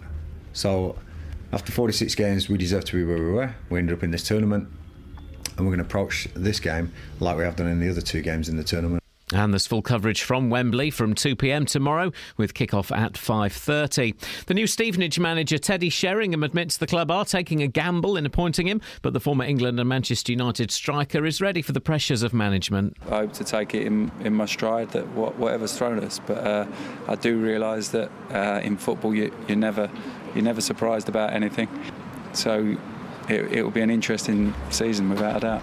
Elsewhere, Watford launched their new home kit for the Premier League this afternoon, and Milton Keynes Dons season ticket sales have passed the 6,000 mark ahead of the new Championship season. In golf, Italy's Francesco Molinari leads the PGA Championship at Wentworth after a first-round 7-under par 65. Rory McIlroy is 6 strokes behind, but faces a fine for throwing his golf club. Buckinghamshire's Luke Donald shared McIlroy's frustration. It's a shame that the grass has come in like it has. I'm not sure it looks great on TV, and you know, this is our biggest tournament of the year. We probably should be a bit more perfectionist on having the best conditions possible, but saying that, they rolled pretty well. And England's cricketers will resume this morning on 354 for 7 on day 2 of the first test against New Zealand at Lord's. Joe Root hit 98 as England recovered yesterday from 30 for 4. BBC Three Counties News and Sport. The next full bulletin is at 9. Oh, blimey, hang on a minute. People in this country deserve to have stuff for free. We can do that. We can do that. Morning, Iain Lee, BBC Three Counties Radio. Andy's on the line. Good morning, Andy. Good morning, Ian. What would you like to say, madam? Sir. Sorry. I'd just like to say how nice it is to have Paul Scoynes on the programme. Why is it so? That's gosh. Is this a wind up? No. Are you punking me? I think the kids call it these days. Are you candid cameraing punking me? Paul Scoynes. Yeah. Why? Well, because he's done so many other programmes as well. It's about time he was on in the morning as well. he pops up. Provides a lot of information. He pops up from time to time. In fact, Scoynes, if you're listening, come downstairs. I need you to come in the studio for a second. Well, what information? You know I'm in legal trouble now because I was playing basically an advert because of Paul Scoynes. Yes, I go. I've got to play this now. Hang on. Oh, flipping it. The computers have all gone to cock. Hang on, I've got to play this now. By potato waffles, waffly versatile. They go with eggs, beans, chips, fish fingers. Oh, fish fingers. Potato waffles, waffly versatile. You really want more of Scoynes? Perhaps not. Thank you very much indeed, Andy. Thank you very much indeed. We got any Texas? Yeah. Scoynes, come down. It's the Eurovision section. Morning, Matt. Good morning. This is all. You sound perky. I am this morning. I'm so perky. It's unbelievable. Your eyes are a bit wide and you're staring at me like a weirdo. I know. I've been on lots of paracetamol and ibuprofen and... look at him! I remember that. Look, flipping it. Go on, let's have some Texas. They're all asking for the hobo back. I'm Nikki, I love your show. If a man called Mark can cancel the hobo, can a girl called Nikki make it come back? Nope. I'm glad you've stopped playing the hobo. I'm allergic to stray dogs wandering the land, having adventures, including meeting a character played by DeForest Kelly. Doing a radio show. Hey! Well, that was a bit disrespectful. Yep. A bit disrespectful. This one's better, isn't it? Well, yeah. Look, he even knocked my mic off. Yeah. You've knocked him off. Don't knock me off. Lisa says, instead of the hobo, can we have the mysterious cities of gold? No, it's not about old TV. There was the Littlest Hobo. It wasn't just because it's a cute old kids TV show. There was a reason for it. I don't remember. There was a reason. It was an artistic one. It's gone. Tim in Bedford, why don't you change the song each week? You could each have a Twitter vote for a choice of 2. What do you think we are? BBC Northampton? No, we're not doing that. If you're listening, Northampton, you can have that one. You can have that one, guys. You can have we send all of our cast-offs there. We've been trying to. Speaking of cast-offs, we've been trying to send Matt. Sorry, Did you just stifle a burp? Yeah. Did you really? What? Yes. That's very noble of you. Well done. Now, listen. I've got to do this. He's standing up to broadcast. What is this, the late 90s? I'm like Foxy. Not Foxy. Danny Baker. I'm doing it so I can see you guys. Hang on a second. It's time for this.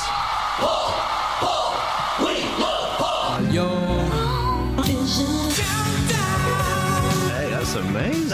Who put that together? That was Kelly Betts. Well done, Kelly Betts. That's not bad, is it? I'm impressed by that. Yeah. Now, we're here, guys, because we are, bizarrely, 3 gentlemen, 2 heterosexual men celebrating Eurovision. 3 heterosexual men, I've just been told in my ear. Yes, celebrating Eurovision, which is unusual. It's unusual. Paul Scoynes, you're the official Eurovision correspondent for the show. Hello. Give us a little update. What's happening this weekend? Well, all the talk in the stadium seems to be that big things are expected from Russia. Their YouTube hits certainly far greater than any of the other countries. And why would that be, you wonder? I mean, it's not like they've got some sort of organisation that can manipulate.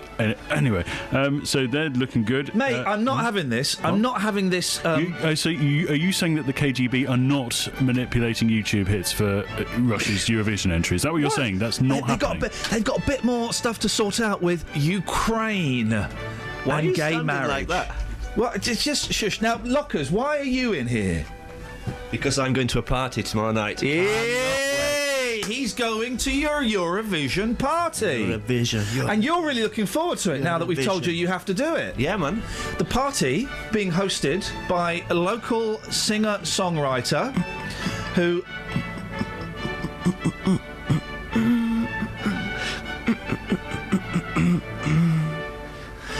local singer-songwriter who is got a little bit of beef with the Eurovision.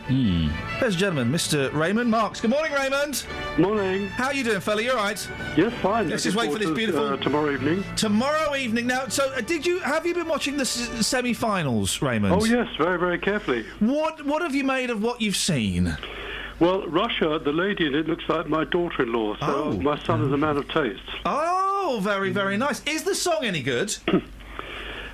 Yes, well, how can I just say it? It's very, very hard to sort of take them all in and say some songs are better and some songs are worse, because the thing I would say to you is each country was trying very, very hard, and that was very impressive. Is the Russian song about death? No, the Russian song is about 1 million voices, isn't it? 1 million voices, what? Now, listen, we should explain. Raymond, you are a songwriter. Yep. And you've written songs for the Eurovision, and you're upset, and I kind of agree. I don't understand how this works. Maybe Paul can explain I can, yeah. How the song for the song that for Europe that yeah. we choose, how does that get chosen, Paul? Well, it used to be chosen to the public vote a couple of years ago. And originally... Song for Europe? Yes.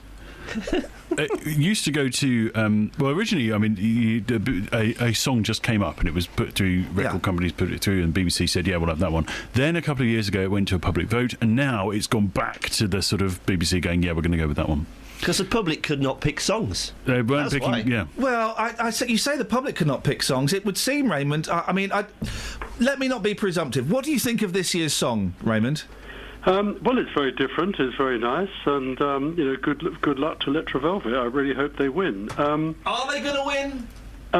It's very, very hard. I think a more honourable way of approaching Eurovision is to say, can we be in the top 5? Because if it's the top 5, we've done well. We've got. I'm just going to play a snatch of it now. This is the Electra Velvet song. Hang on 1 second. Potato waffles, waffly versatile. They go with eggs, beans, chips, fish fingers. Oh, fish fingers. Potato waffles, waffly versatile. That's the song. I like it. It's full of spunk, isn't it? Well, that was something about fish fingers. That wasn't Still in Love with You. Oh. Is that not it? Oh, flipping it. I've been given the wrong file. Okay, right. Raymond, you're having a party on Saturday night. You do this every Eurovision, don't you? Well, we certainly did it last year, and it was a big success. How many people are there, and what happens? Well, there's about 10 or 12 of us, and we have a drink, and we watch the show together and just chat. But each person scores each song according to how they feel about it. And we score them on the song, the performance, and the scenario. And we see if we can ID who actually wins or who comes in the top. Raymond, I've got some stats that I want to throw at you just as a songwriter, because I understand that major keys lose 2 times out of 3 and minor keys will win the same amount. So what does that say about songwriting and whether or not it rings a bell with people? Rings a bell. Well, the minor key is a pretty powerful thing in songwriting. You've also got something I call a turn, which I think other songwriters call a bridge, where you change.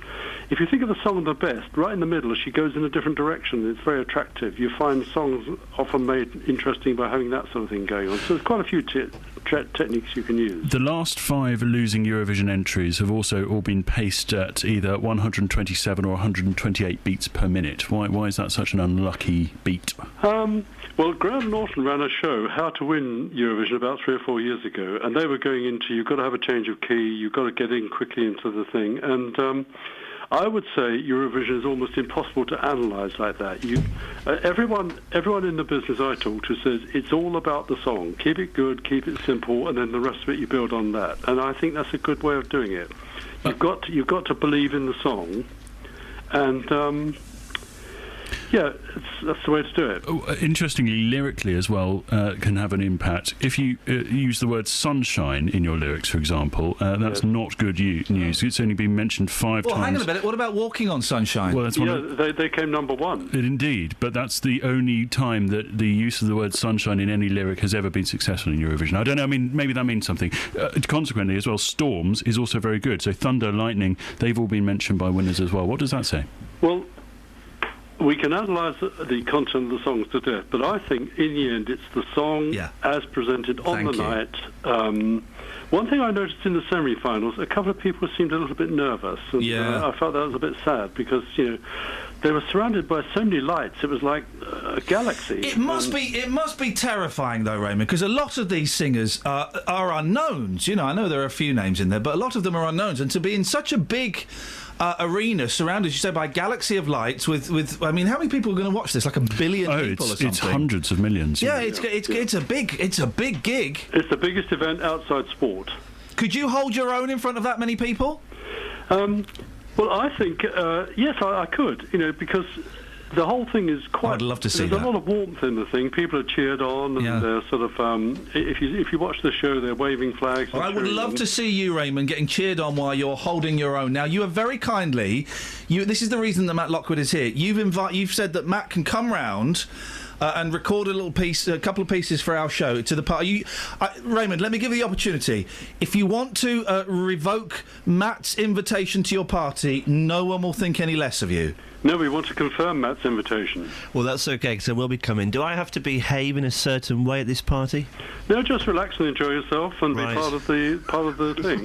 Just relax. So, in terms of relaxing, does this involve me standing up, sitting down? What position will I have to adopt? We'll all be sitting down, watching the television, smart TV, of course. Oh, and nice. You'll have a score sheet, and you can score yourself. Like the rest lovely. Of us. Have you got a big TV, like 62 inch or something? How many inches you got, Raymond? No, it's 42 inches. Oh, that's plenty, isn't it? Was too big for all right, listen, Raymond, you are such a good sport. I will speak to you on Monday. Can I pass on one? I've been doing a little bit more on the stats. Yeah, go on. And in the first 12 years we entered, we came in the top 5 10 times. Yeah. In the last 15 years we've entered, we only came in the top 5 twice. Oh. Now, the Spectator did this poll, and I quote from them, "The most successful Eurovision numbers tend to be picked by an open vote, in contrast with mass popularities like Sweden's Melodifesten Stilleben. In Britain, an anonymous BBC bureaucrat nominates our candidate, similar to the procedure used in the old Soviet Intervision song It's Dave, isn't it? Dave does it. Raymond, listen, Danger No Stranger is your song. I like the Electro Velvet. I do. I genuinely do. And I know there's a local connection. But I just think Danger No Stranger. I just think it would be so refreshing to have something like that there. Well, the thing is, I'm very happy and prepared to submit anything we put forward to the public vote. The snag is, each year we've tried it, the BBC have said, we're still deciding. Oh, we've decided.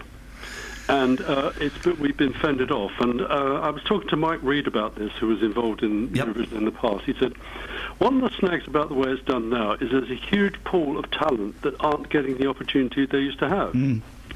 And to be even a candidate for Eurovision was quite a big thing for a performer and a songwriter in the past. Raymond, I've got to move on. Listen, we'll speak to you on Monday. Matt, you've got his details and you know where to go, do you? Well, yes. Are you going to take a bottle or something with you? I think I would, actually, All yes. right, good idea. Yes. Raymond, listen, let's keep our fingers crossed and we'll speak on Monday. OK, lovely speaking to you. Thank you very much.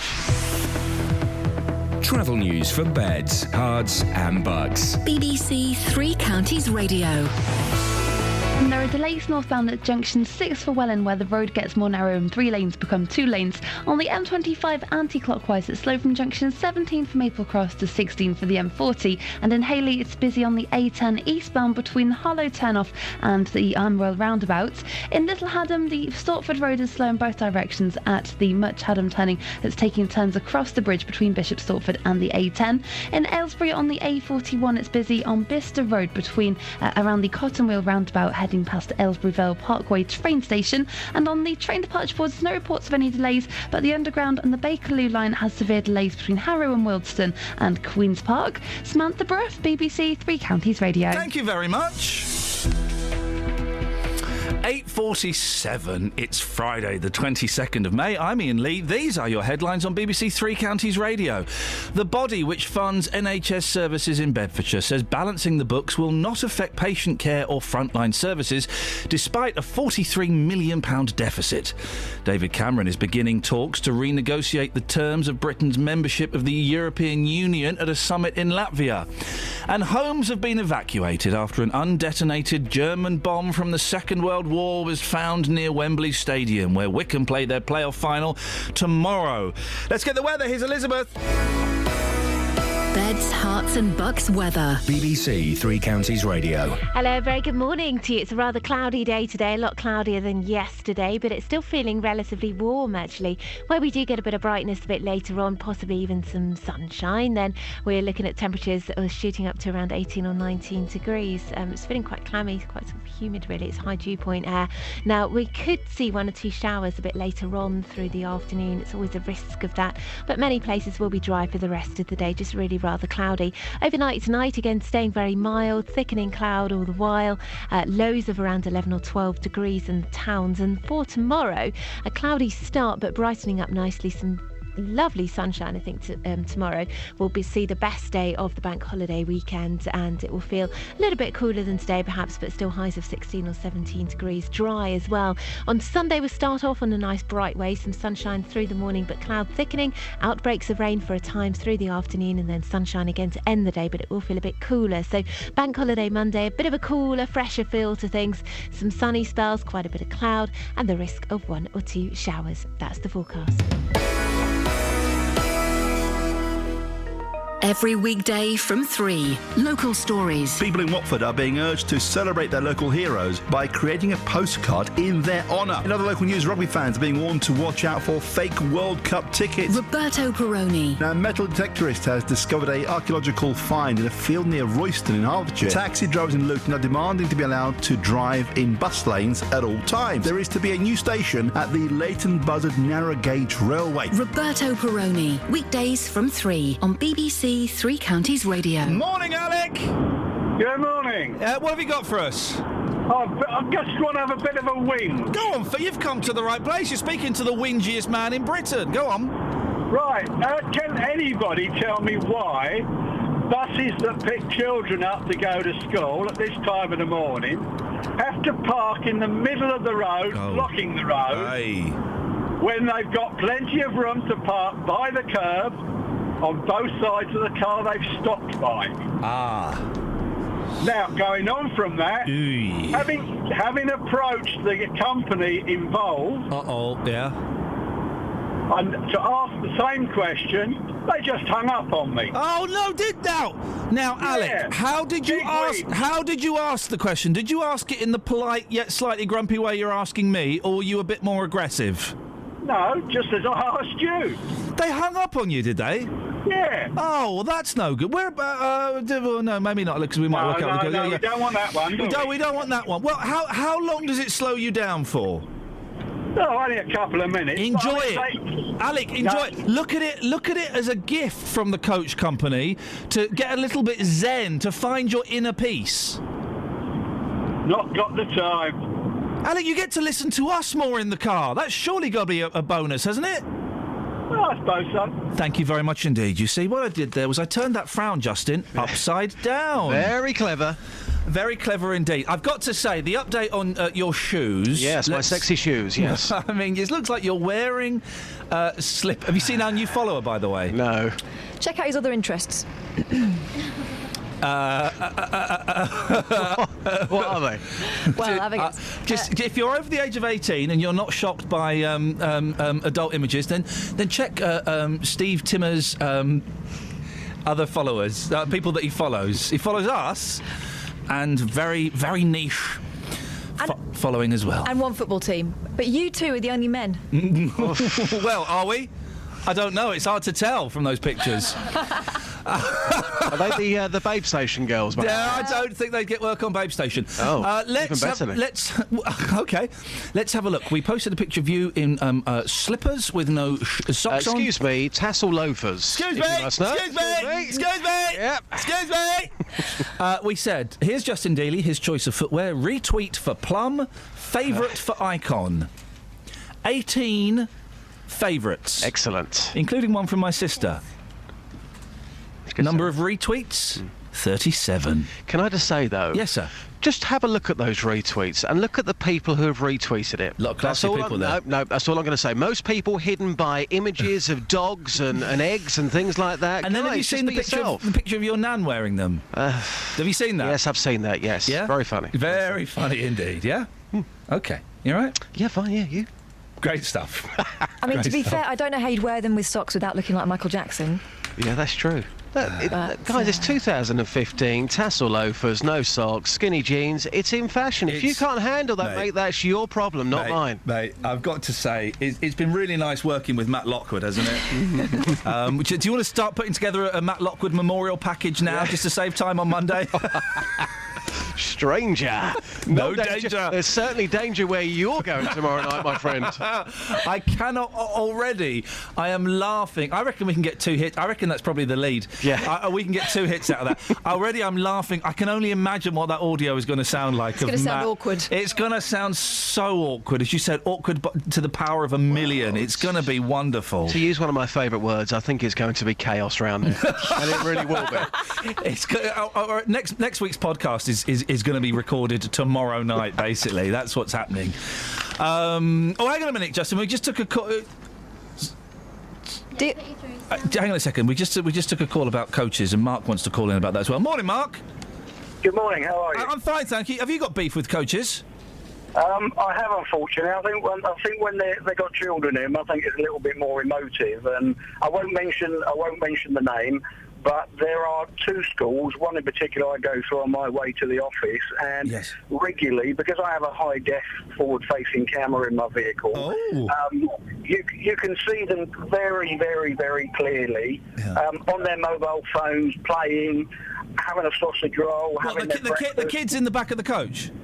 No, very funny. The drivers in the front. The drivers are on there?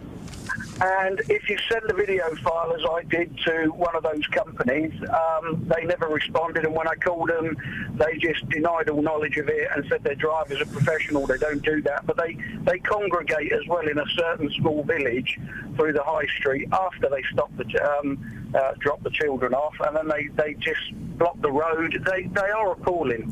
Mark, the professional coach, normal coach drivers, they're great, but these ones. The video footage you've got of the drivers eating and playing on their phones, could you send that to us? I could, but it's been overwritten now. But the next time I get it, I'll tell you what, it happens on a weekly basis. Right. I'll be more than happy to do it. Do you know what? Because we'd be interested in having a little look at that, Mark, and maybe, if the coach companies won't do anything, well, then maybe we should shout a little bit louder, because that is outrageous. Absolutely. It is outrageous. They also, because they're on their phones, they'll pull out between stationary traffic that's on the road, and then you've got this situation where everybody's going to start reversing because they just creep forward while they're on their phones. Drivers on their phones does Mark, listen, stay there. I'm going to pass you back to Catherine. She'll give you an email address. If you've seen... There's a story in it, just. I feel an investigation coming If you've seen coach drivers, particularly when they've got kids on the back, when it's taking them to school, eating and on their mobile phones... Get in touch with us. We'd like to know a little bit more. Now, Justin, we were compiling a list of films where people have blacked up, yellowed over or whited down. You've taken this to the streets. Yeah, I mean, White Chicks, one of my favourite films of all time. Do I sit there saying, oh, that's outrageous? There's 2 black men there who are now white girls. No, not at all. But I've taken this one to the streets. People blacking up, whiting up. Is it out of order? Are they offended? Here's what people had to say. We're talking about films this morning where people black up and they white up. Is there anything wrong with having a different colour on your skin for a film, for argument's sake? Definitely not. What do you think about people who get very upset about those sort of things? They're oversensitive. Chenga, you're a black female here this morning. If you saw somebody in a movie and they were blacked up for that role, would that annoy you? Would that offend you? Not straight away. I would need, to be honest, I would need to understand where they're going with it. Because I am realistic, because I have a great sense of humour. So first I would need to understand where they're going with it. Yeah. But after a while, if I realise it's a serious movie, then yeah, I would be very offended. But if it's for comedy, oh, please, go on, go ahead. Oh, please, go on, go on. So if it's for fun, no problem. If it's somebody who's trying to be serious, almost mocking you, that's when you would get offended. I would be so offended. I would be very offended. For comedy, go ahead. I'll do the same. Yeah, I would white up myself. It's comedy. We're having a laugh. So as a white man, how would you feel if a black actor put on white face paint for a movie? Would that offend you in the slightest? No. If you're watching a film, madam, and you have a white actor who's blacked up for that, would you be offended by that? Of course I would. Yeah, definitely. Can you tell me why you'd be offended? Because obviously I'm not a black member of the public, so I don't get that to a certain degree. So why would you be offended by that? Well, because there's plenty of black actors around, aren't there? But what if it was for comedy, though? There's no need for it these days. Absolutely not, because there's black comedy actors, there's black actors, there's no need for it. And I think it's offensive as well. There's no need for it. I mean, I've just spoken to quite a few people who say, do you know, if you get offended by this, you're a little bit oversensitive. Are you oversensitive? No way. It's nothing to do with that. It's just 21st century now. There's no need for it. None whatsoever. Justin, thank you very much for that. You've got 20 seconds. What's on the show tomorrow at midday? On the show tomorrow, we are playing the UK and American charts from a year in the 1970s. Plus, we're doing a Eurovision special. I think it's 1970 something. I don't know. What year is it? I've forgotten. Well, I might not listen then. All right, mate. We've got a Eurovision special. We've got requests from the streets, and the Wickham manager picks his favourite musical memory. There were some years from the 70s I wasn't keen on. Okay. Well, you need to confirm the year. We'll talk after the programme. Thank you. Travel news for beds, cards and bugs. BBC Three Counties Radio. In Little Haddam on the A120 at Stortford Road, it's slow eastbound over the bridge between Bishop Stortford and the A10 by Ash River Bridge. In Hayley on the A10, that's got queues eastbound between the Harlow turnoff and the Amwell roundabout. And in St Albans, it's busy on the A414 eastbound between the North Orbital Road at the Park Street roundabout. In Aylesbury, the A41 Bicester Road is slow around the Cottonwheel roundabout. And on the Underground, the Bakerloo line has severe delays between Harrow and Willesden and Queen's Park. There are also minor delays on the London Overground between Wembley Central and London Euston because of that signal failure that's also affecting the Bakerloo line. Samantha Bruff, BBC Three Counties Radio. Thank you, Sammy. Have a nice weekend. That's it, guys. That's your lot for the week. Don't forget you can download the new podcast. It'll be up in a couple of hours. We're about to record some bonus bits for it. Thank you, Catherine, Justin, Kelly, Scoins, Lockers. Until Monday at 6 from us. Ta-ta. Local and vocal across beds, hearts and bucks. This is BBC Three Counties Radio. Thank you, Iain. Good morning. Welcome to the JVS show. I'm Jonathan Vernon Smith. It's Friday. It's 9 o'clock, and on today's Big Phone-In, should the anti-Islam protest be allowed in Luton? 28-year-old Jada Franson is the deputy leader of anti-Islam political group Britain First. On the 27th of June, she's coming to Luton to march from the train station to the town centre, where she hopes to address hundreds of supporters. Jada says on Twitter that the Allah in the Quran that Muslims worship is Satan, not God, and her Twitter profile declares that Islam is destroying the world.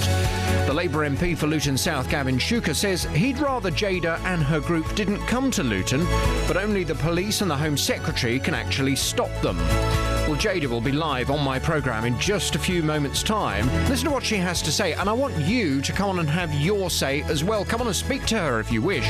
Should the anti-Islam protest be allowed in Luton? Pick up that phone, come on and have your say on 08459 455 555. This is the JVS show on BBC Three Counties Radio. I'll take your call in just a second, but first, let's get the latest BBC News. It's 1 minute past 9. Here's Simon Oxley. The headlines: healthcare pledge in Bedfordshire, Cameron meeting EU leaders, and bomb discovered near Wembley ahead of Wickham playoff final. BBC Three Counties Radio. The body which funds NHS services in Bedfordshire says balancing the books will not affect patient care or frontline services, despite a £43 million deficit. NHS England England has provided a cash injection of £31 million for the Bedfordshire Clinical Commissioning Group. Nick Robinson is the newly appointed Accountable Officer for the CCG. The legal directions, the special measures from NHS England are so important here. They're going to provide that oversight and continuity, and they're also going to help do the lessons learned exercise that we can give assurance to the wider public across the country that if there are issues that happened here during last year, all of the other CCGs can learn the lesson. David Cameron is beginning talks to renegotiate the terms of Britain's membership of the